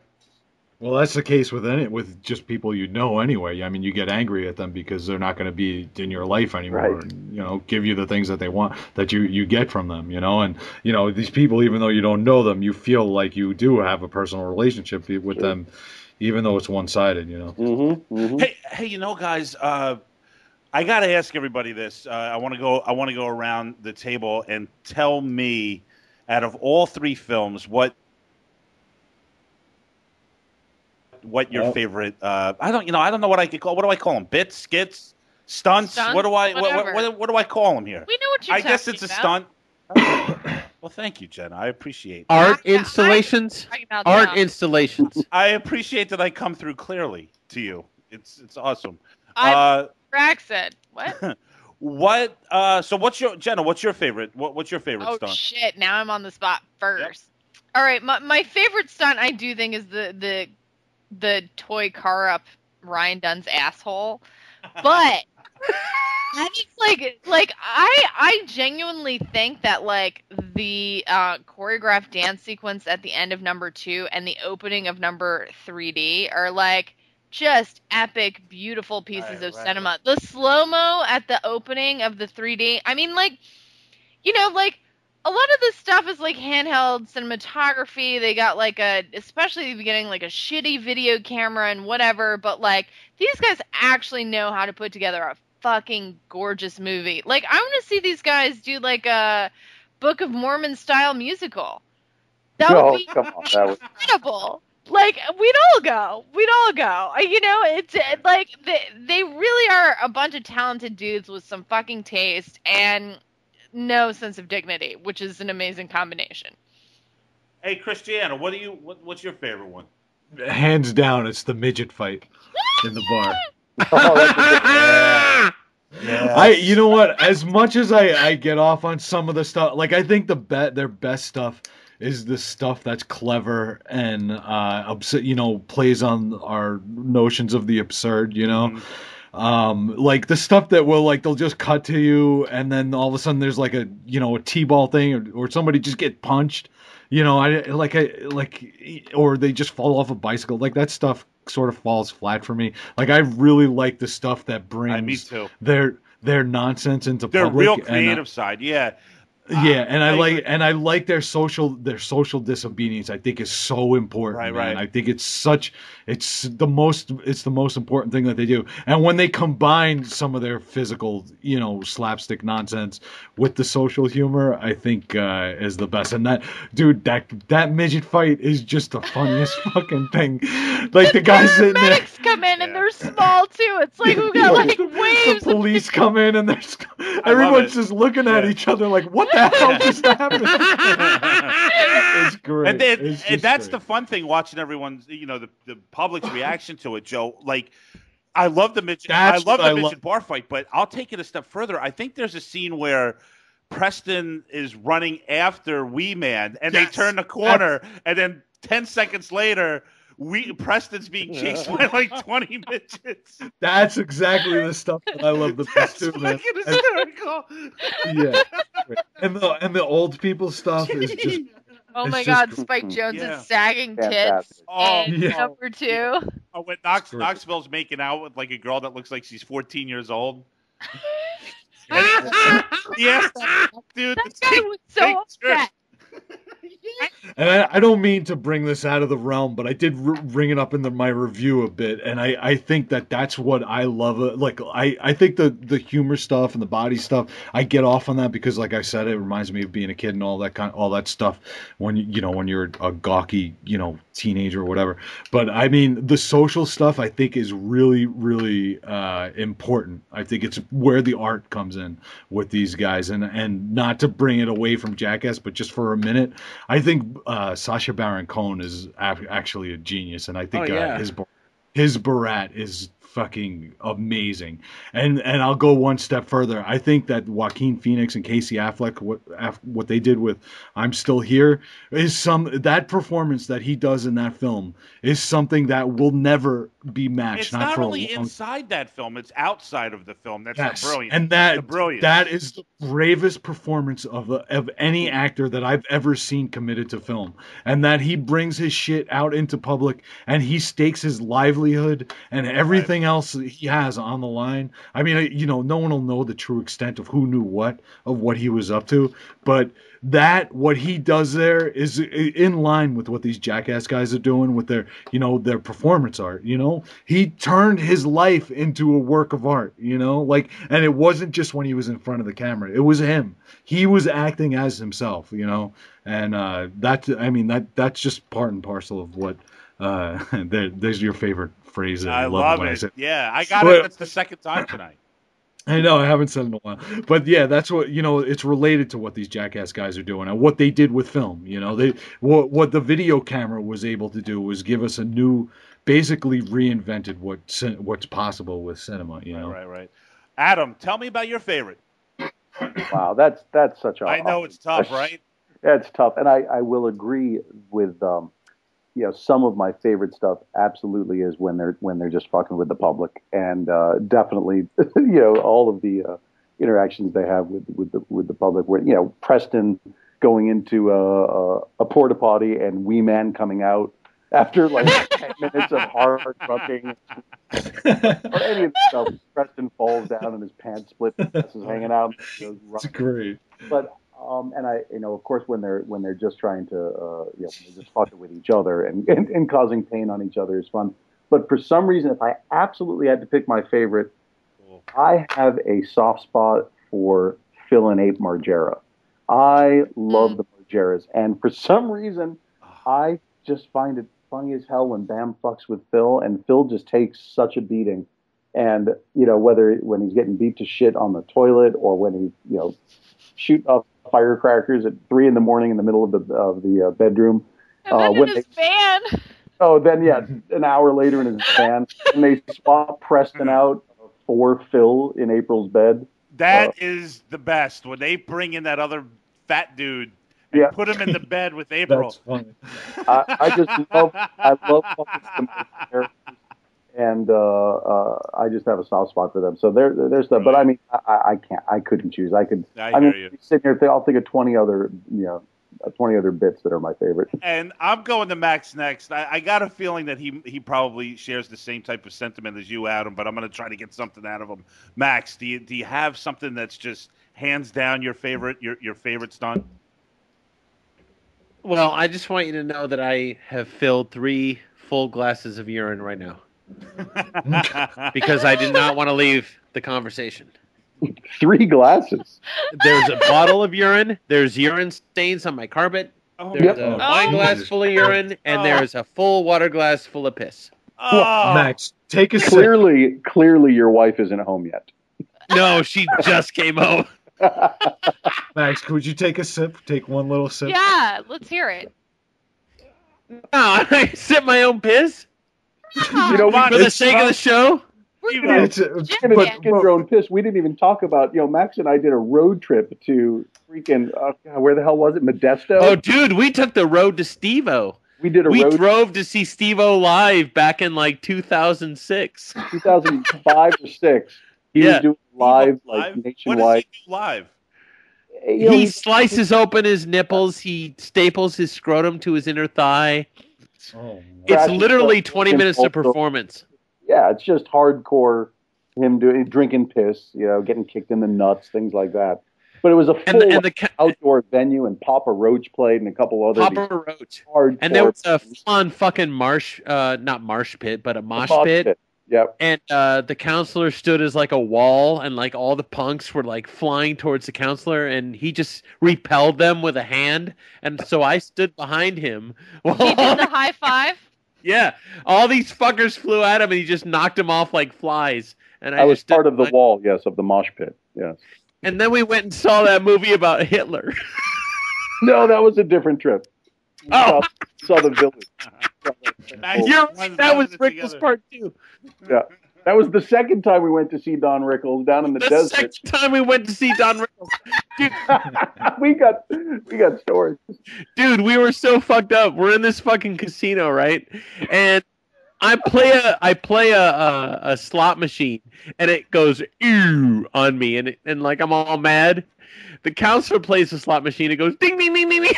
Do you remember that, Adam? And I won $50, and your machine actually ate your $5 and broke. It's so fucking telling. Max, I want to go play the slots with you. I think it'll improve my chances greatly. All right, so I took us on a detour there when we were talking about drinking your piss. Yeah, Max, drink your... Yeah, thank you, Adam, for bringing it back around. I almost forgot. Drink up, Max. Max, do it. It's sterile. You can't... It's not harmful. Dude, I can't sit here drinking my... All right, I don't have video camera on me. I don't have you guys... That's right. That's going to be shit. It's true. It would be fun. You didn't shit in one of your glasses, did you? No. No, I didn't make no boom boom. Baby go boom. Go boom boom. Hey guys, I got to tell you, the one scene that stands out. Well, there's 2 of them. One is the shopping cart. I said that earlier, but that one thing with I think with Aaron, they dress him up as an Arab. Yes. Oh my God! They all shave. They take shavings of their ass hair and pubic hair. Someone had crabs. Yeah, and they put it on his face. Theoretically, but that's not even the big deal. The funny thing is that they put him in the cab and they make him really think that the cab driver's a psychopath. It's gonna shoot him, and you hear him. In the trunk, you can hear it if you listen. He's like, I can't fucking believe they convinced me to do this. I'm gonna fucking die. And it's like, it doesn't even matter. Like, the pube beard doesn't even matter because you're just fucking pissing your pants laughing that this guy really thinks he's about to get shot by a psychotic cab driver. Well, and that's what's brilliant is that finally, when they reveal that it was all a joke and he's actually not going to be killed, then they back that up with the fact that he's got a face full of their pubes. Oh. It's like the pain never ends for the poor son of a bitch. That was a bad day. That guy, he's like sort of my least favorite and kind of my favorite at the same time. He's such a pain in the ass. He is. Pain in the ass. But like at the same time, he provides some of the best footage. You know, I could be wrong, but I was watching some earlier stuff from the actual Jackass show. Did he lose that tooth at some point during the show? He lost that during number 2. Yeah, he lost all of his teeth during filming. They pulled the tooth out right with the car. But not just that, when he lost 2 other teeth from getting knocked in the head by Bam, I think. It's always Dave Englund who knocks him in the head with a helmet on little mini scoots or whatever. Oh my God, that guy's insane. Hey Tom, you were asking me about my favorite skits, and yeah, tell me. Boy, that's a fucking tough ass question, but 2 come to mind, and I'm not dedicated to these, but I have to say it has to be Ass Kicked by a Girl, starring Ryan Dunn. Oh God, brilliant. And also Bicentennial BMX, where Knoxville takes a fucking facer to the fucking concrete over that snow mound. Oh. What's so great about that? 2.5. Yeah. What's so great about that? Actually, that's in 2, Counselor. Okay. What's so great about that is that Ryan's in a Lincoln top hat, and he's going, "Hear ye, hear ye." And he's riding that shitty Bicentennial bike. He goes, "What's the reason?" And then Knoxville takes that pacer, and then it's like, dude, you are. I mean, look, talk about a man crush. Tom has a man crush on Bam. I have a man crush on Knoxville. That dude takes a fucking facer. So far into that parking lot. Glasses gone. Face smashed. The bravery. The artfulness of that moment. Where Mr. Hollywood takes a facer. I tell you, it's really ethereal and cosmic and awesome. Adam, do you have a man crush on any of these dudes? I don't think I do, but you know, you're lying. Knoxville's my man, though. Knoxville's my boy. So he does. He's the leader of the pack. Yeah, he is. I can also tell you, while it's impossible for me to name my actual favorite, I can tell you that there is one skit, and I'm talking from every movie, the DVD, 2.5, 3.5, the show, all the extras. There's just one thing that I cannot bring myself to watch because for some reason it gets me at a guttural level that, like, I know what it is. You know what it is? The Vomlet. No, I can watch the Vomlet. The Vomlet. Oh, you're all right with that. Yeah, I can watch that one. Have you guys seen the Vomlet? Because that's like an extra on one of the TV show DVDs. You guys? Oh my God, I haven't seen that one. I did watch Bad Daddy with Dave England today. That was pretty awesome. You saw that? It was so great. What's Bad Daddy? He like goes on a ski slip with like a the like chest baby like harness thing, and he's got like a fake doll, and he just like spills all over the place, like off the chairlift, like nosedive down a slope, like, and he theoretically has this baby on his chest. Every time he gets up, and he's like, no. He's okay. Don't tell his mother. She can be real bitch about this. He did a similar one where he has a baby in the bike seat and just takes a header on the bike in front of people and gets up and runs away, and people just freak out. No, the one thing that I can't bring myself to watch is the Sweatsuit Cocktail. I can't. Oh do yeah, it. dude. Wait, can't you do really? That's tough. Yeah, there's something. And let me tell you, the Vomlet. If you guys don't know what that is, it's Dave England. And he eats all of the raw ingredients for a cheese and vegetable omelet. Yeah, and seriously, then that Sweatsuit Cocktail, Adam, it's making me nauseous right now just thinking about it. Yeah, no, that one's a rough one for me. Tom, are you a puker? I mean, not really, but I'm telling you, there were. I love that. I think they keep Lance Bangs employed solely because he has such an easy vomit. Like he just you just mentioned fucking Lance Bangs. Yeah, she mentioned Lance Bangs. Jenna. Your inner thighs, Jenna. Your inner thighs are heaven right now, because there's not a single female on the planet who knows who the fuck Lance Bangs is. Lance Bangs, much less fucking mentions him. Your inner thighs are creamy and beautiful. Wow, Max, you've really seen into my soul. Jenna, let's see what happens if you mention Trip Taylor. No. Oh, well, now, Tom, Thomas, your inner your thoughts are thoughts. Yeah, speaking. now my inner thighs. Yeah. Hey, listen, guys. I want to. Boy, Max, you're gonna kill me on this. I want to start bringing this to an end in a few minutes. Tom, No, come on, Max. Does anybody? I mean, we haven't talked about the artistic visionary of Spike Jonze. all right, then keep it alive, because I was just about to say, if you want to bring something up, now's the time to bring it up. I know. I need a jar to fill with urine. I know, I'm gonna. I'm surrounded by goblets of piss. I think the only thing nearby is my cat's bowl. But you know, it is an interesting thing to talk about, that Spike. And I know Joe's probably, he'll be all over this too. But yeah, I mean, when I saw Spike Jonze running around with these guys, and I'm thinking to myself, this is being John Malkovich. This is adaptation, Eternal Sunshine of the Spotless Mind. I'm like, why? What is he doing with these guys? No, he didn't. He didn't do Eternal Sunshine. Oh, he didn't. He didn't do that. No. Okay, my bad. Kaufman. Michelle Gondry. Yeah, Charlie Kaufman wrote Michelle all of the. He did adaptation. Spike Jonze did, but Charlie Kaufman wrote Eternal Sunshine. My bad. Who wrote? Yeah. My bad. All right. See, I should have IMDb open, Joe, so I don't make mistakes like that. Hey, Tom, don't have any other computer program. Let me have my piece of shit computer. Totally bring the whole show to a halt. Listen, my laptop's gonna fuck up this show tenfold, guys. Here's a warning.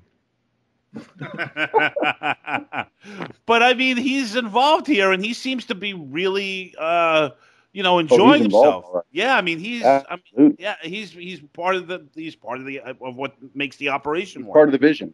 Yeah, absolutely. He's definitely part of the vision. He's but definitely behind the scenes. Max says it like, it's kind of like, he's filling up his time here. I mean, Adam, is that true, or do you think he's really? No, I honestly think when he goes and films a movie, that's when he's blowing off steam. I think he lives and breathes Jackass, and I mean, the guy doesn't make movies. I see him in every time Jackass is around, he's around. How many movies has he made? Just Where the Wild Things Are.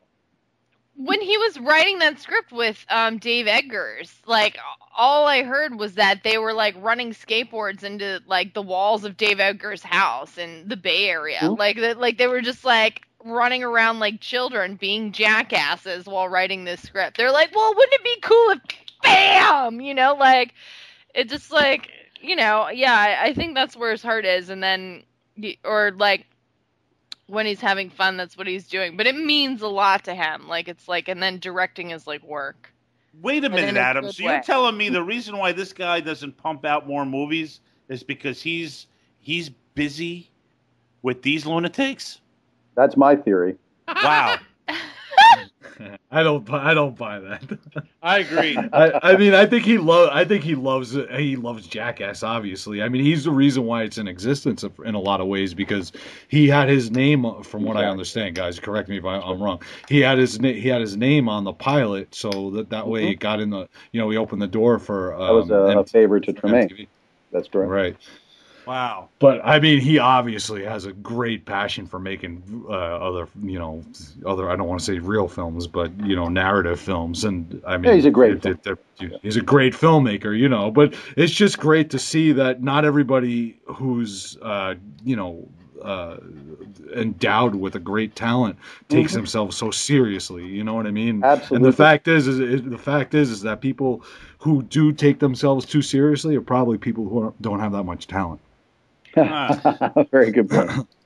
Interesting. And Adam, Mike Judge, I mean, how much is he involved with these guys, or he just pops in once in a while to hang out? Yeah, I think he's more of a special guest that pops in and out and gets involved in. He and Knox are buddies, and I know they hang out. And Max, what was the thing we were watching when Johnny was making The Ringer, and he brought his buddy there to go hang out with Mike Judge from The Ringer? The actor that does it. You might be thinking of Fantasy Factory with Rob Dyrdek. I don't think that was the one. Was that Fantasy Factory? Yeah, when he brought his little retard buddy there. Yes, to go hang out Yeah. with Mike, just shoot pool with Mike Judge. Shoot pool? Oh shit, dude. We have to revisit that. Are you talking about Eddie Barbanel? I believe that's what I'm talking about. Eddie Barbanel. Eddie Barbanel. I don't remember Eddie shooting pool with Mike Judge, but that sounds like a lot of fun. It does sound like fun. Doesn't he went to the Fantasy Factory and yelled at Knoxville when Knoxville tried to skateboard. I do remember that as well. Yes. That was because I fucking forced it on you. You see, guys, not only are there all of the offshoots of Viva La Bam and Wild Boys and all those shows, you know, Tremaine and Dickhouse has gone on to produce other shows on MTV, including Rob and Big and Rob Dyrdek's Fantasy Factory and Ridiculousness and all of these other shows that there are a whole new cast of characters have kind of come into the picture that sort of are distant cousins. Jeff Tremaine is Jeff Tremaine seriously is an underappreciated artiste. This man is a painter. This man has a vision. It's crazy what he does.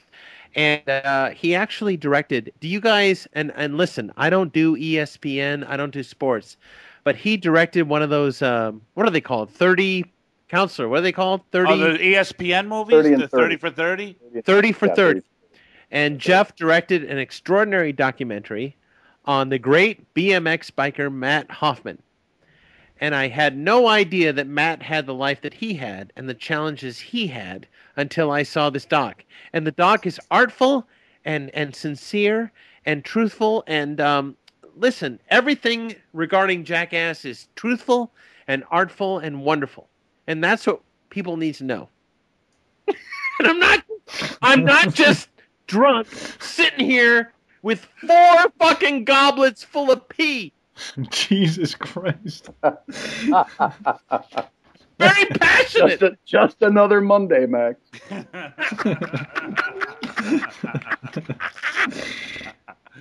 All right, guys. Anybody else want to bring up anything about Jackass before we start giving some ratings out?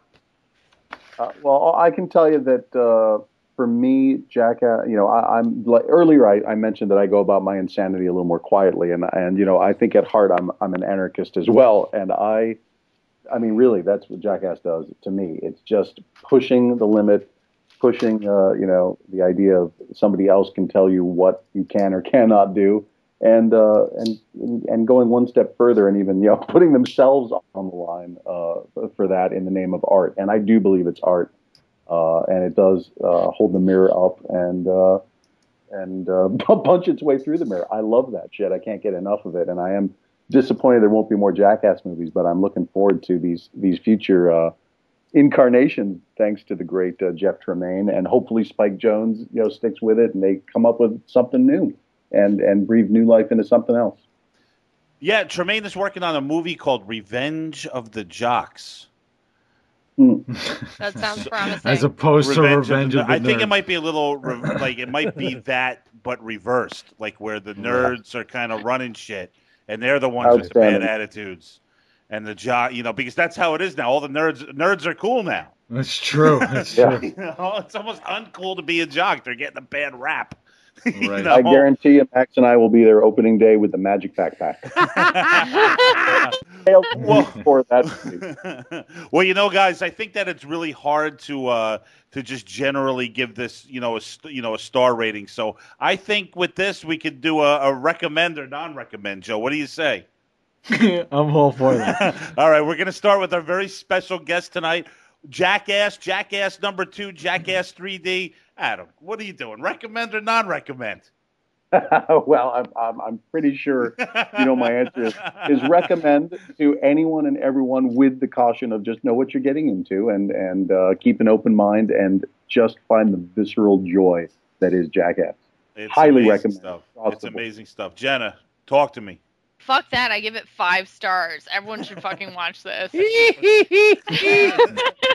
Jenna, you're right.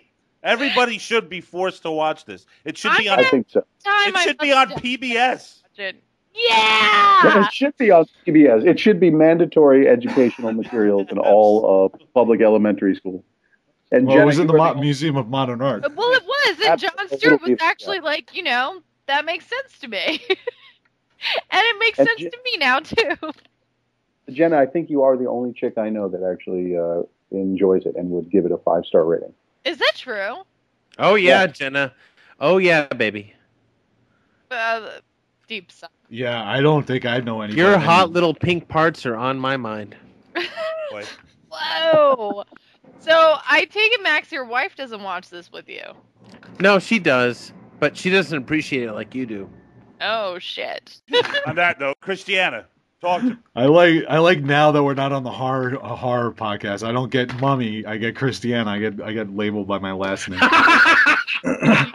Oh, look, I mean, listen. If you've listened to our discussion here and you haven't by chance seen any skits, you should know just from how we're talking about it if you should see it or not. I recommend it to anybody who finds anything we've said, provocative, I guess, or if you're curious about seeing this, you'll like it. I mean, it's either you like it or you hate it, So I recommend it to anybody who might like it. Max, last words? I'm really embarrassed that I cried during this show. I just think it's enough already with the crying, but this is soulful stuff for me. When you first made fun of me tonight, I said, just start crying because that's why you're on the show, and then you took me very seriously. I don't know why I'm crying. I don't know why it's so important. You have a deep connection with, I think, not only these guys, and Jenna mentioned how charismatic they are and how you just want to hang out with them, but also what they represent, man. They represent anarchy and freedom and do whatever the fuck you want and screw rules, man. and you connect with that very, very much. It is punk music. It's all of that. And so, I think, if people have an emotional reaction to music, it's okay, right? Everyone says, yeah, okay, people are having an emotional reaction. But, you're allowed to have that same reaction to whatever moves you. And we've called it art for 10 years. And it is art. And you can, art should be an emotional experience. So no need to apologize. Do Tom, Jenna, and Joe think it's art or think it's... I think it's art. I fucking think it's art. Yeah, I do. Yeah, I do. I'm in, Max. I'm in. I said it as We're much as dyed in the wool, Max. Thank you. I mean, do you think in 10 years we can go to a museum and see the props, the prop work on this show, the costume work on this show? Can we get the dildo that went up Bam Margera's ass during... Oh my God, that golden dildo. I mean, what a beautiful work. Think about all of the beautiful costuming. Knoxville's sailor hat, Right. And a museum, Bam's wings. A Jackass museum.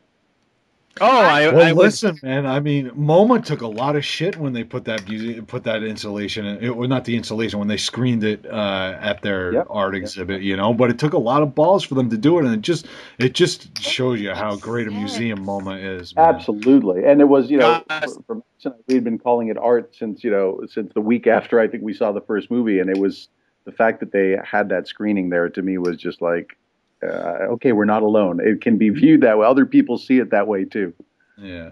Well, it just what I said before is so true, man. I mean, people who take themselves too seriously are generally talentless bores, And it's just nice to know that one of the premier museums in the world doesn't take themselves so seriously, and they're open to considering, stuff, that's out of the norm. It's a real testament to that place, and I love that place. See, Max, you know what? That place to me I shed tears when I go to that place. That's like a cathedral to me, man. I go there. I'll sit in front of some of those paintings there, and I'll friggin', it's just amazing, man. Hey, Joe, I want to tell you something. You're a guy who prescribes Fellini and Herzog, and the fact that you responded to the Jackass films the way you did, I was very moved. Yeah, man.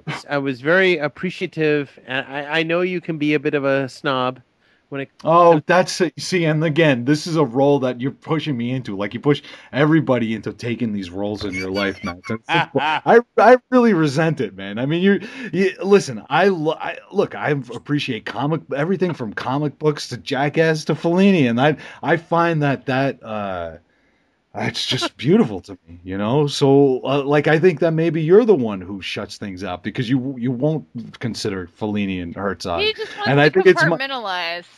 that's right. Everyone needs to play a role in Max's little drama, his little psychodrama thing, and so he pushes me into this role of being a snob. And Tom, you know me, man. I mean, do I come off like that? Am I a friggin' snob? No, you're like more like no, you're an anti-snob. I don't find you snobbish at all. I mean, we've had other people on this show that are snobs. Don't get me wrong. Well, listen, I don't think that's the case either, because I both those other people and I will honestly consider anything that's put in front of us and really give it honest and true consideration, including lowbrow stuff. How do you think that person would consider this stuff as the geek show? I think that he would. Honestly, I think he likes it. But I have no idea. I can't speak. All right. Now I'm just curious. Are we talking about Billy? He who cannot be named. Yes. Oh my God. Hi, Billy. Well, you know, Max, obviously you're going to recommend Jackass to everyone. And you know something, Max? I'm right with everyone else. Max, this shit changed me. It changed me. And I am so excited now to go out there and watch all of these lunatics in their different forms on different shows. And, you know, it's amazing. It's like, you know, and now, you know, I wanted to bring up too, it's like, you know, getting into Bam Margera. I can't stand that. What is his name? Brandon Novak? I can't. Does anybody. You don't like no. I don't like that guy. I don't like. He's so annoying. It's like I like all these guys. This Novak guy really irks me. You understand that Brandon is Bam's deepest, most childhood friend, and he's been through so much. And the fact that he has any sort of notoriety is a good thing, because, you know, he's a fucking waste. Yeah, exactly. Wait, I actually don't follow your point there, Max. Could you elaborate? I don't either. I want to say, Tom, you need to hug the wastes of your life. Hug them and realize that they are wasteful, but you're going to find a place for them, even if it is crunching their nuts and making them a spectacle. Sometimes you got to do a little bit of nut crunching. Go and crunch Nomad Irish is nuts. Yeah. Tom. So, Nomad Irish. Like, Joe, next time you come to visit me, can we, like, just throw each other, like, down the stairs and shoot rubber bands into each other's eyes? Yeah, I can't wait. Hey, listen, guys. In the meantime, since their future of Jackass may be no more, I would highly recommend that you check out the Dudesons.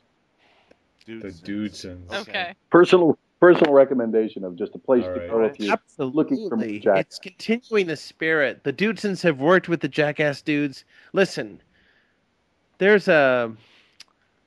What am I saying? The Dudesons. I don't know. The Dudesons. There's a... You're all right. You guys are great. They're Finnish. You're Finnish! They are, indeed. Let me tell you something about the cutting room. The fact that you guys are willing to even entertain the idea of reviewing Jackass films moves me to no end. And it makes me want to say, all right, these guys care about what I care about just as much as I'm to care. Because listen, we're doing Fellini next, correct? Yes, we are. And I'm going to watch Fellini films, and I'm going to really get into Joe's mindset because he chose Fellini. They're beautiful films, Max, and you will love La Strada.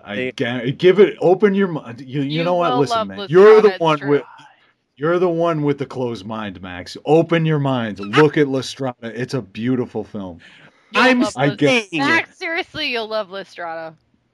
I'm saying the fact that I'm watching Fellini films. The fact that you watch Jackass films. This is...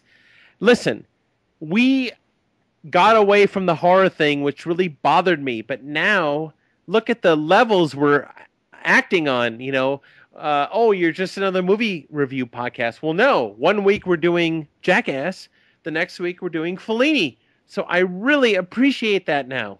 Now I'm starting to see the road we're going down. Right. Yeah, it's Oh, exciting. we're going down. Right. That's awesome.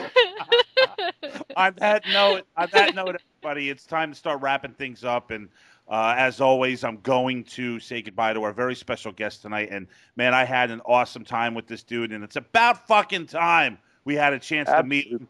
It's about time he came on the Cutting Room Movie Podcast. The counselor, Adam Shoulder. Thank you so much, my friend. It is an honor to finally meet you, dude. It was an awesome evening spent. And hey, I can't thank you enough, dude.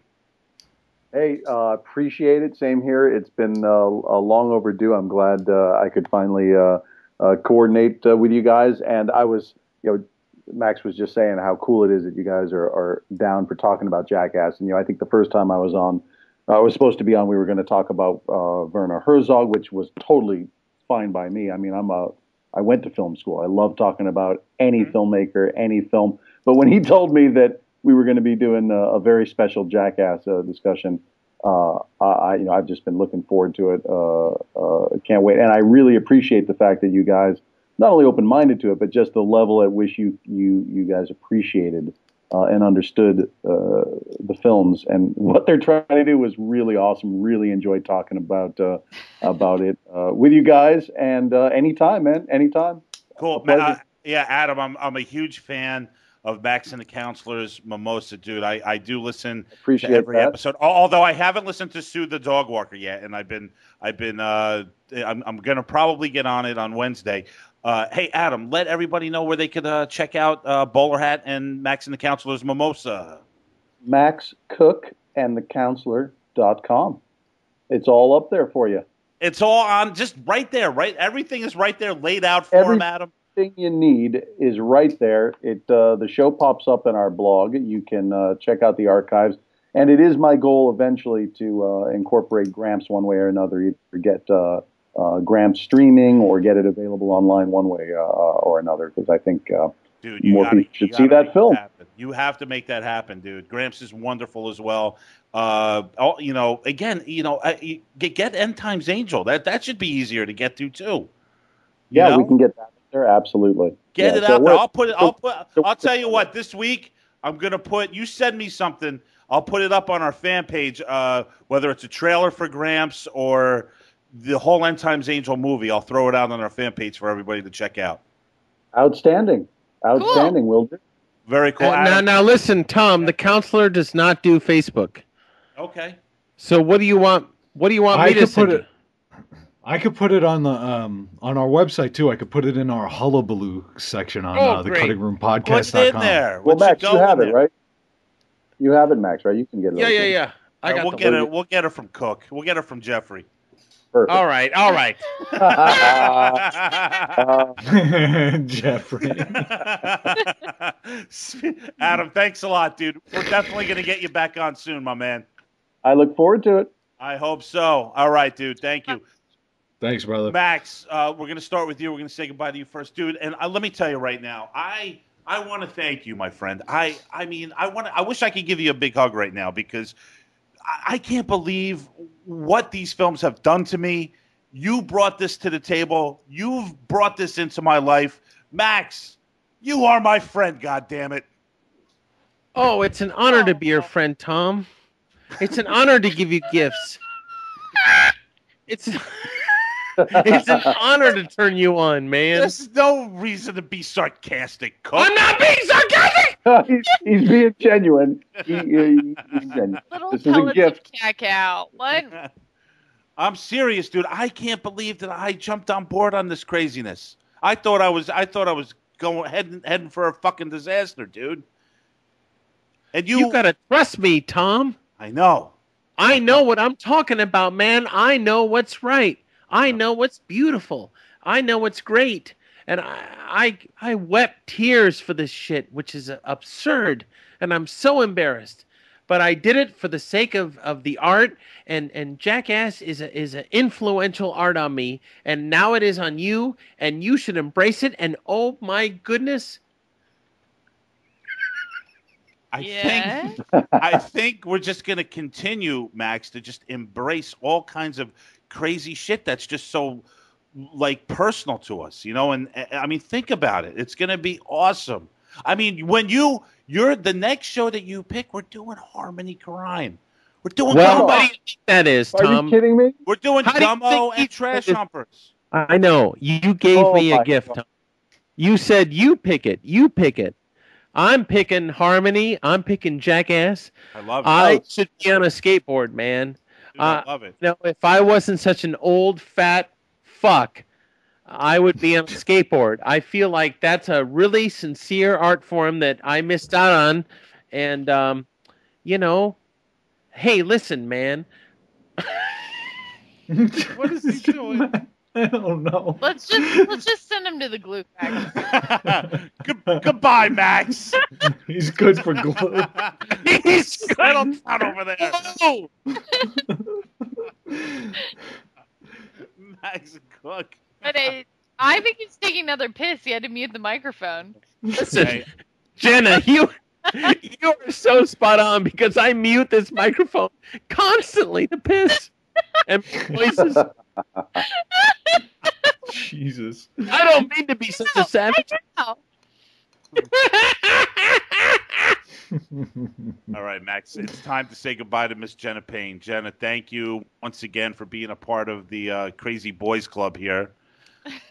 Well, I think this episode just proves that I fit right in. Dude, it's amazing. And you know something, and I haven't said it yet. I am fucking blown away that you're on board here with this shit. That's pretty on. I mean, that's really ridiculously open-minded, first of all.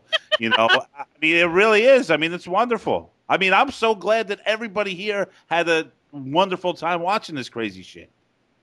During Thanksgiving. I truly had a wonderful time. I was super pumped. It was great. Cool. Well, Darktown, coming soon?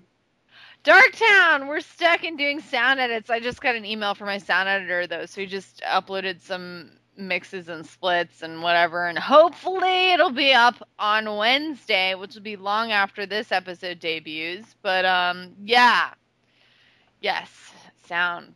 It can be a real pain in the ass, but it's important. Definitely. Jenna, I'll see you next time. We're going to do some Fellini. Indeed. 8.5 in La Strada. All right, great. All right, I'll see you in a couple weeks. Bye. Goodbye. Good night, Gracie. Gracie. Wasn't that George Burns used to say that, right? Oh, Tom, everything was fine. It's Wow. not shit. Good night, Gracie. Buzzkill.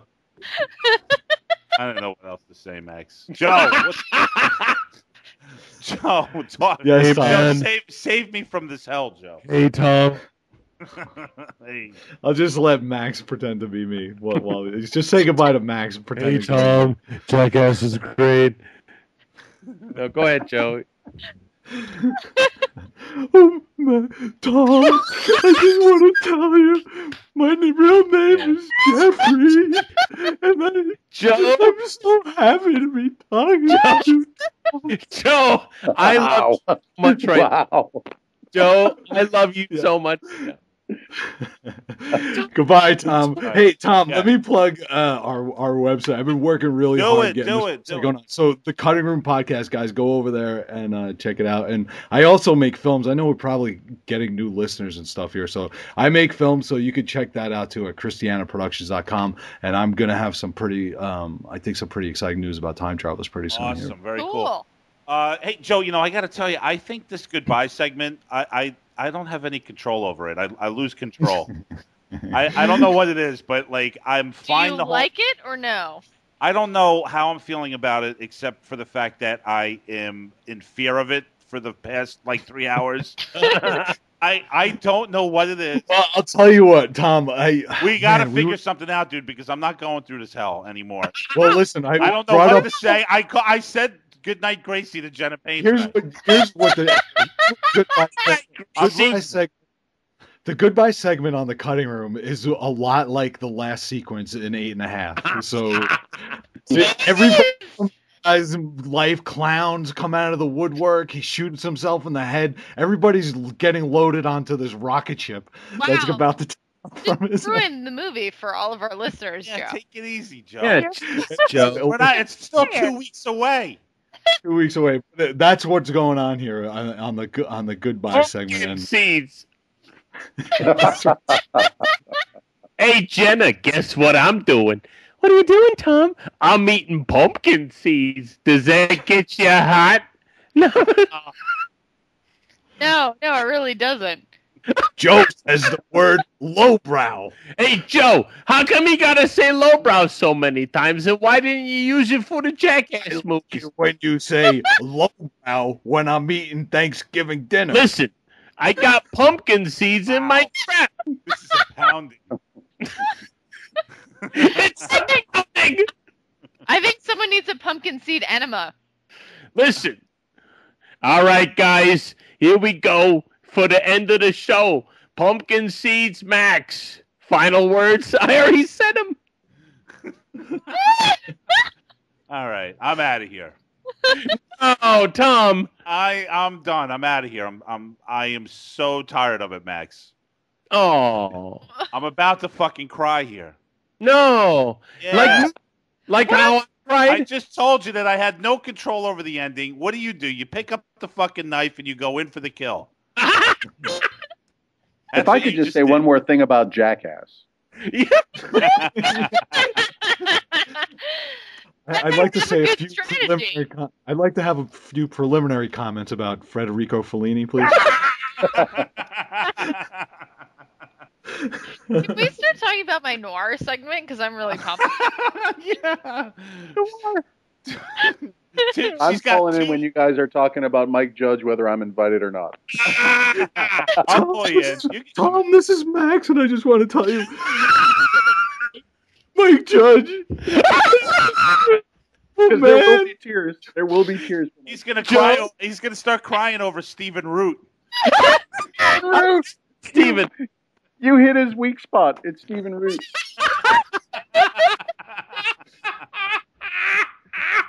If you think you're joking, you're not. When he pops up as the You got to start crying now.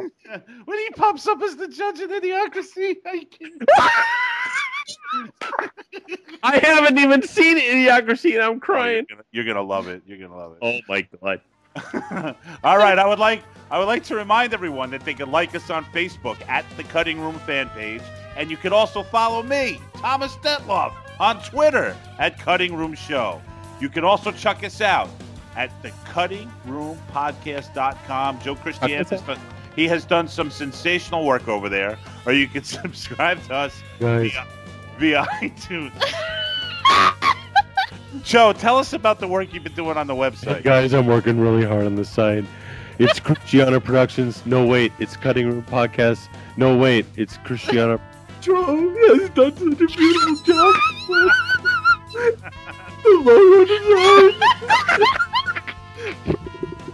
Our next episode will be out Thursday, December 20th, and our guest will be cartoon artist James Roberson.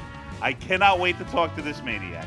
Our classic review theme will be the films of Fellini, as we will review two of his classics, La Strada and 8.5. Joe Christiana will also give you his new DVD release review of Seeking a Friend for the End of the World, starring Steve Carell. Until then, we are over, and we are out. Ciao!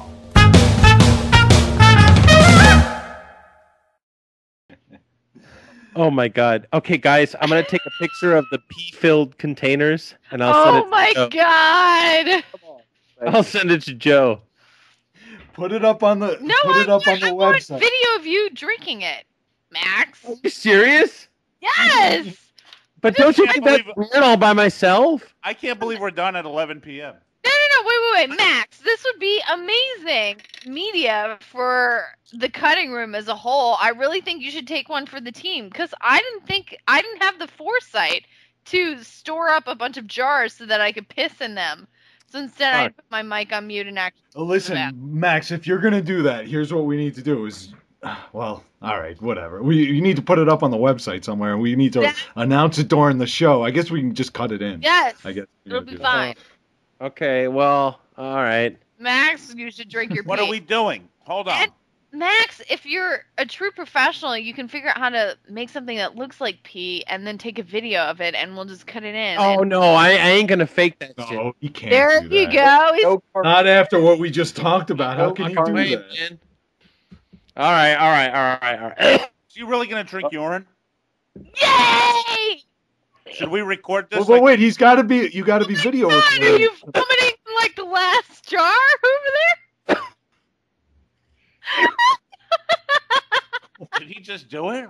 Counselor. Yes. Now, what do I do on audio or on video? You got to make sure you videotape it. I mean, that's ridiculous if you don't videotape. Yeah. Hi. Okay. All right, I'll do it. Come on now. Oh my God, I can't believe he's doing this.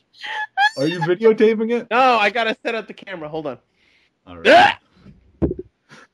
Listen, I'm going to record Joe a quick intro before the start of our show right now. All right, go ahead. All right. Go ahead. Hey, listen, we're talking Jackass tonight, and our mad chef, Max Cook, is going to drink his own urine before this show even begins.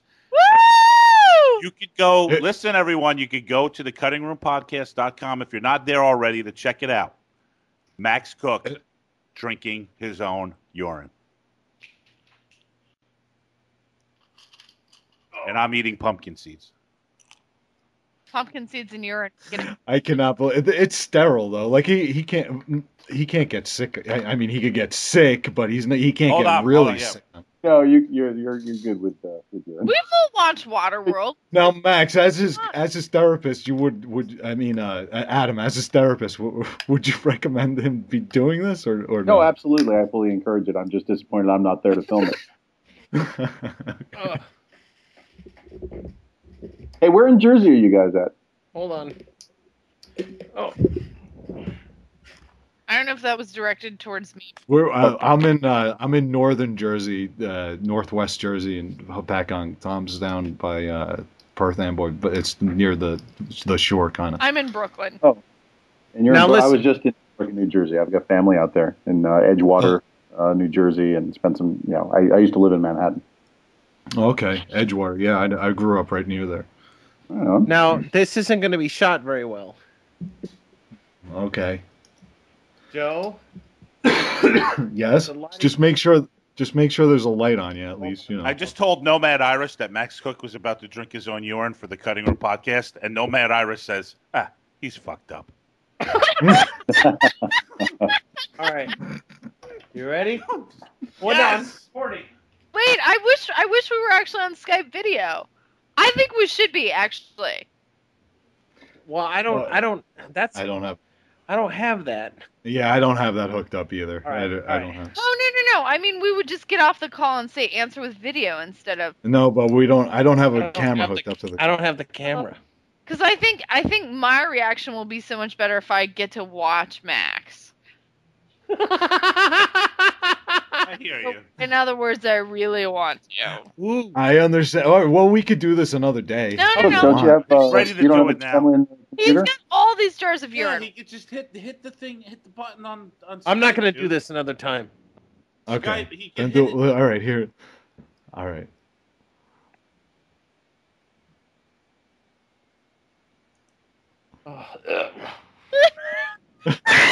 Tell us when you're gonna sip it. You gotta. All right. Quiet. All right. Quiet. Why do you need us to be quiet? You guys, I have a wine glass full of piss. All right. Why did you switch? You switched it into a wine glass? It's always been in a wine glass. Oh, I thought that was to make it more appetizing. Oh, Hey, everyone. Shut up. he's gonna do it. Hey, everyone. In honor of the cutting room, Oh, this is a wine glass full of pee. Yeah.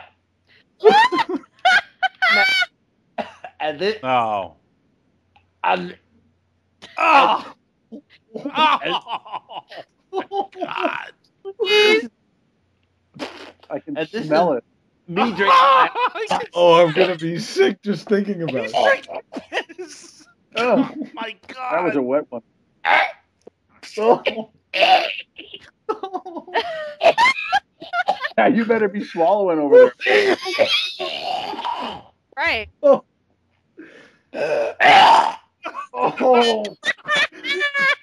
God, what a fucking psychotic. You could hear the urine in his throat on that one.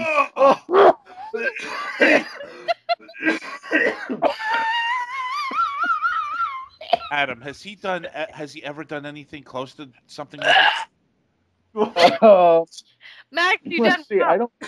I don't think so. He's drinking his own urine.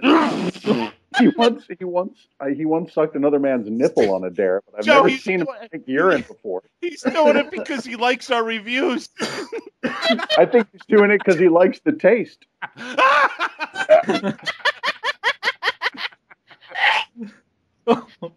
Max, what's going on over there? Dude, I want. Are you all right? I just took a slug of my own piss. And that is the new ringtone. Yeah. Oh my God. Whoa, what was that? What the hell is going on? Oh man, are you all right? Is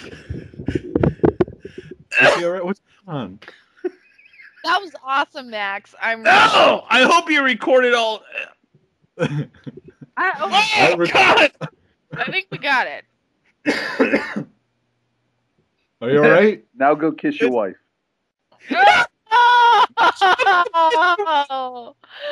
Oh. Hey, listen, man. This is the best time I've ever had on the cutting room.